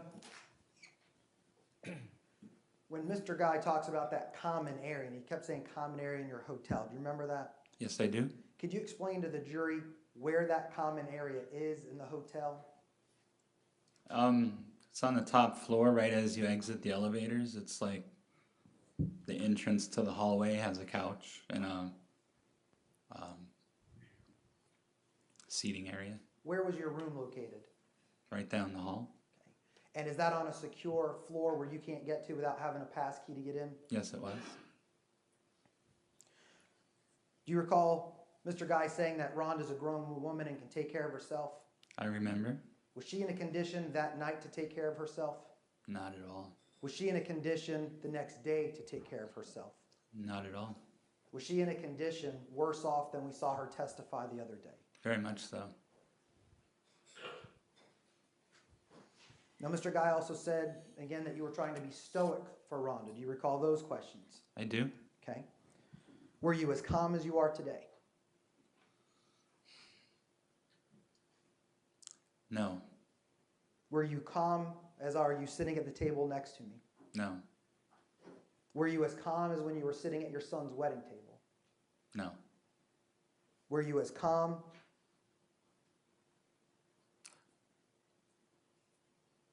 Let me rephrase that. What was your mental state that day? The next morning? I was, it was like an out-of-body experience, trying to, process what happened. We were upset when it was just a shooting, and now that we found out there was a fatality, we were just crazy with grief. Let me ask you this. When you testified earlier too, when you found out, you went in the bathroom and threw up, is that correct? Yes, Did you have any type of stomach issues and diarrhea, anything like that? yes, I did. And was that through the evening all the way through 5 o'clock in the morning? Yes, it was. Is that part of the reasons why when you did get up, you needed to shower? Yes, it was. Mr. Guy also talked about this 3-page letter that you wrote. Mm-hmm. Yes. Could you please tell the jury why you wrote that letter?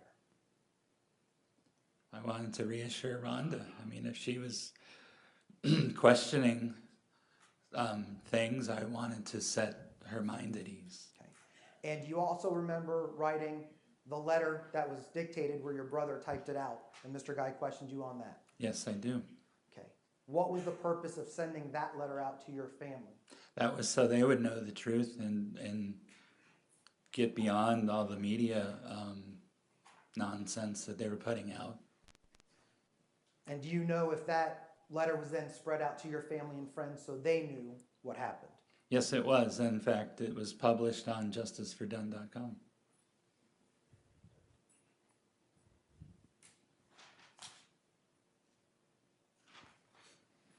Now, Mr. Guy kept talking about this hour and a half, 2 hours with law enforcement that day with the Jacksonville homicide detectives.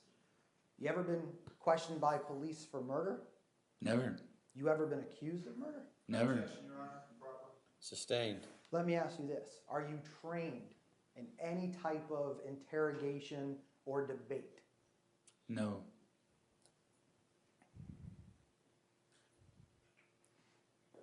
Do you recall Detective Musser, as Mr. Guy read from your statement about the video? Do you recall Mr. Guy asking you statements about the video? Yes. Do you remember him going back and forth about what detective said to you and what you said? Yes, I do.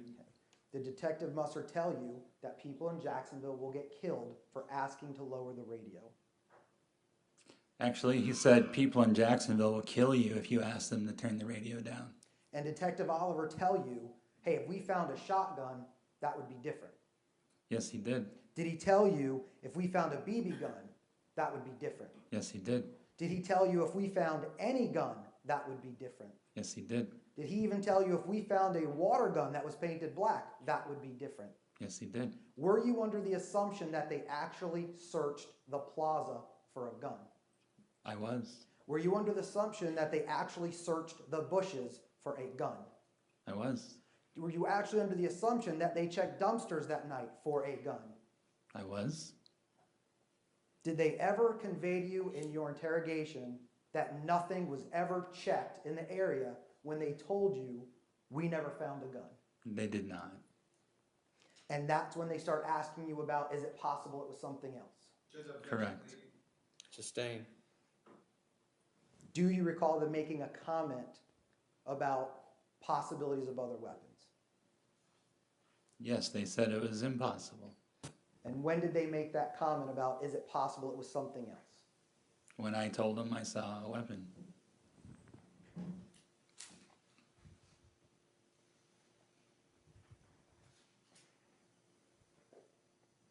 Now, Mr. Guy also talked about it was 4 teenage boys and the weight and size of Jordan Davis. Did you find out the other day he's almost 6 feet tall? I did. Was he fully dressed? He was. Did he speak to you like a child? He did not. Did he act like a child? He did not. Did he threaten your life like a child? No, he did not. He threatened my life like a man. And how many men were in that car when your life was threatened? 4? How many were with you? Nobody, just me. Do you have any training in boxing? I do not. Do you have any training in MMA fighting or self-defense? No, I do not. Are you a bodybuilder? No, Do you even weightlift? no. So even with your size, it would have been 4 on 1. That's correct. Now, Mr. Guy also talked about, did you fire a warning shot? Do you recall that? I do. When you fired the gun, did you believe a warning shot was going to make him go away? I did not. And Mr. Guy said he didn't pull the trigger and you didn't get shot. Do you recall those questions? I do. Were you going to wait to see if he was going to pull the trigger? No, I was convinced he was going to. I wasn't going to wait for him to do it. And with your experience, a shotgun has a much broader net of pellets than a single bullet. Yes, shotgun is devastating.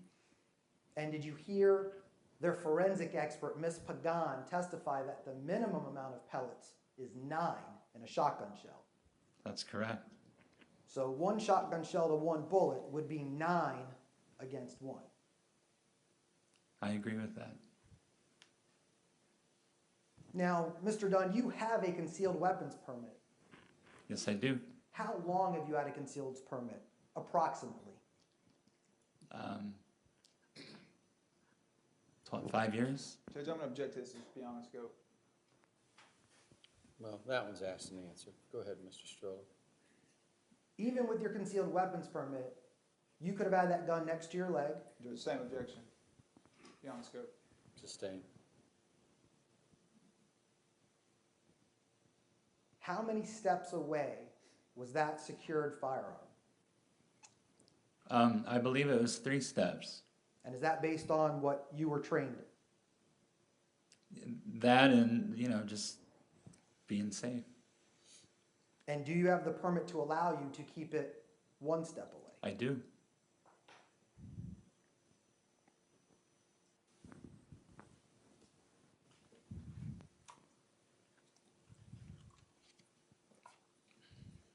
Are you aware if firing a warning shot is illegal in Florida?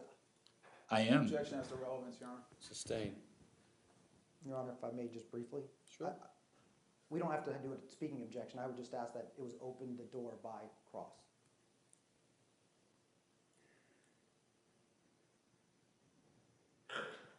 Yes, Your Honor. Let's come around the side. Yes, Your Honor.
Go ahead. Thank you, Your Honor. Mr. Dunn, do you remember the questions Mr. Guy asked you about why you didn't call 911? Why didn't you do this? Why didn't you do that? Do you recall those questions? Yes, I do. Okay. You started saying, looking back on it, it's irrational, correct? I did. Were you in a rational state of mind that evening? No.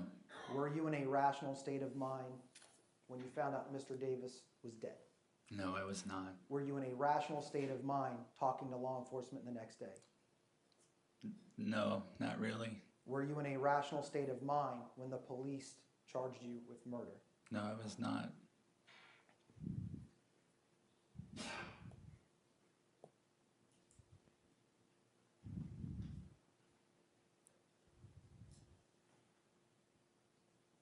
Nothing further. All right, Mr. Dunn, you can resume your seat. He can resume his seat. I'm sorry? He can resume his seat. Do you have any other witnesses? No, Your Honor, we would rest. All right. Go ahead, Mr. Dunn. All right, ladies and gentlemen, the defense has now rested their case, so I need to take a moment or two and talk to the lawyers outside of your presence. So if you give me 15 minutes,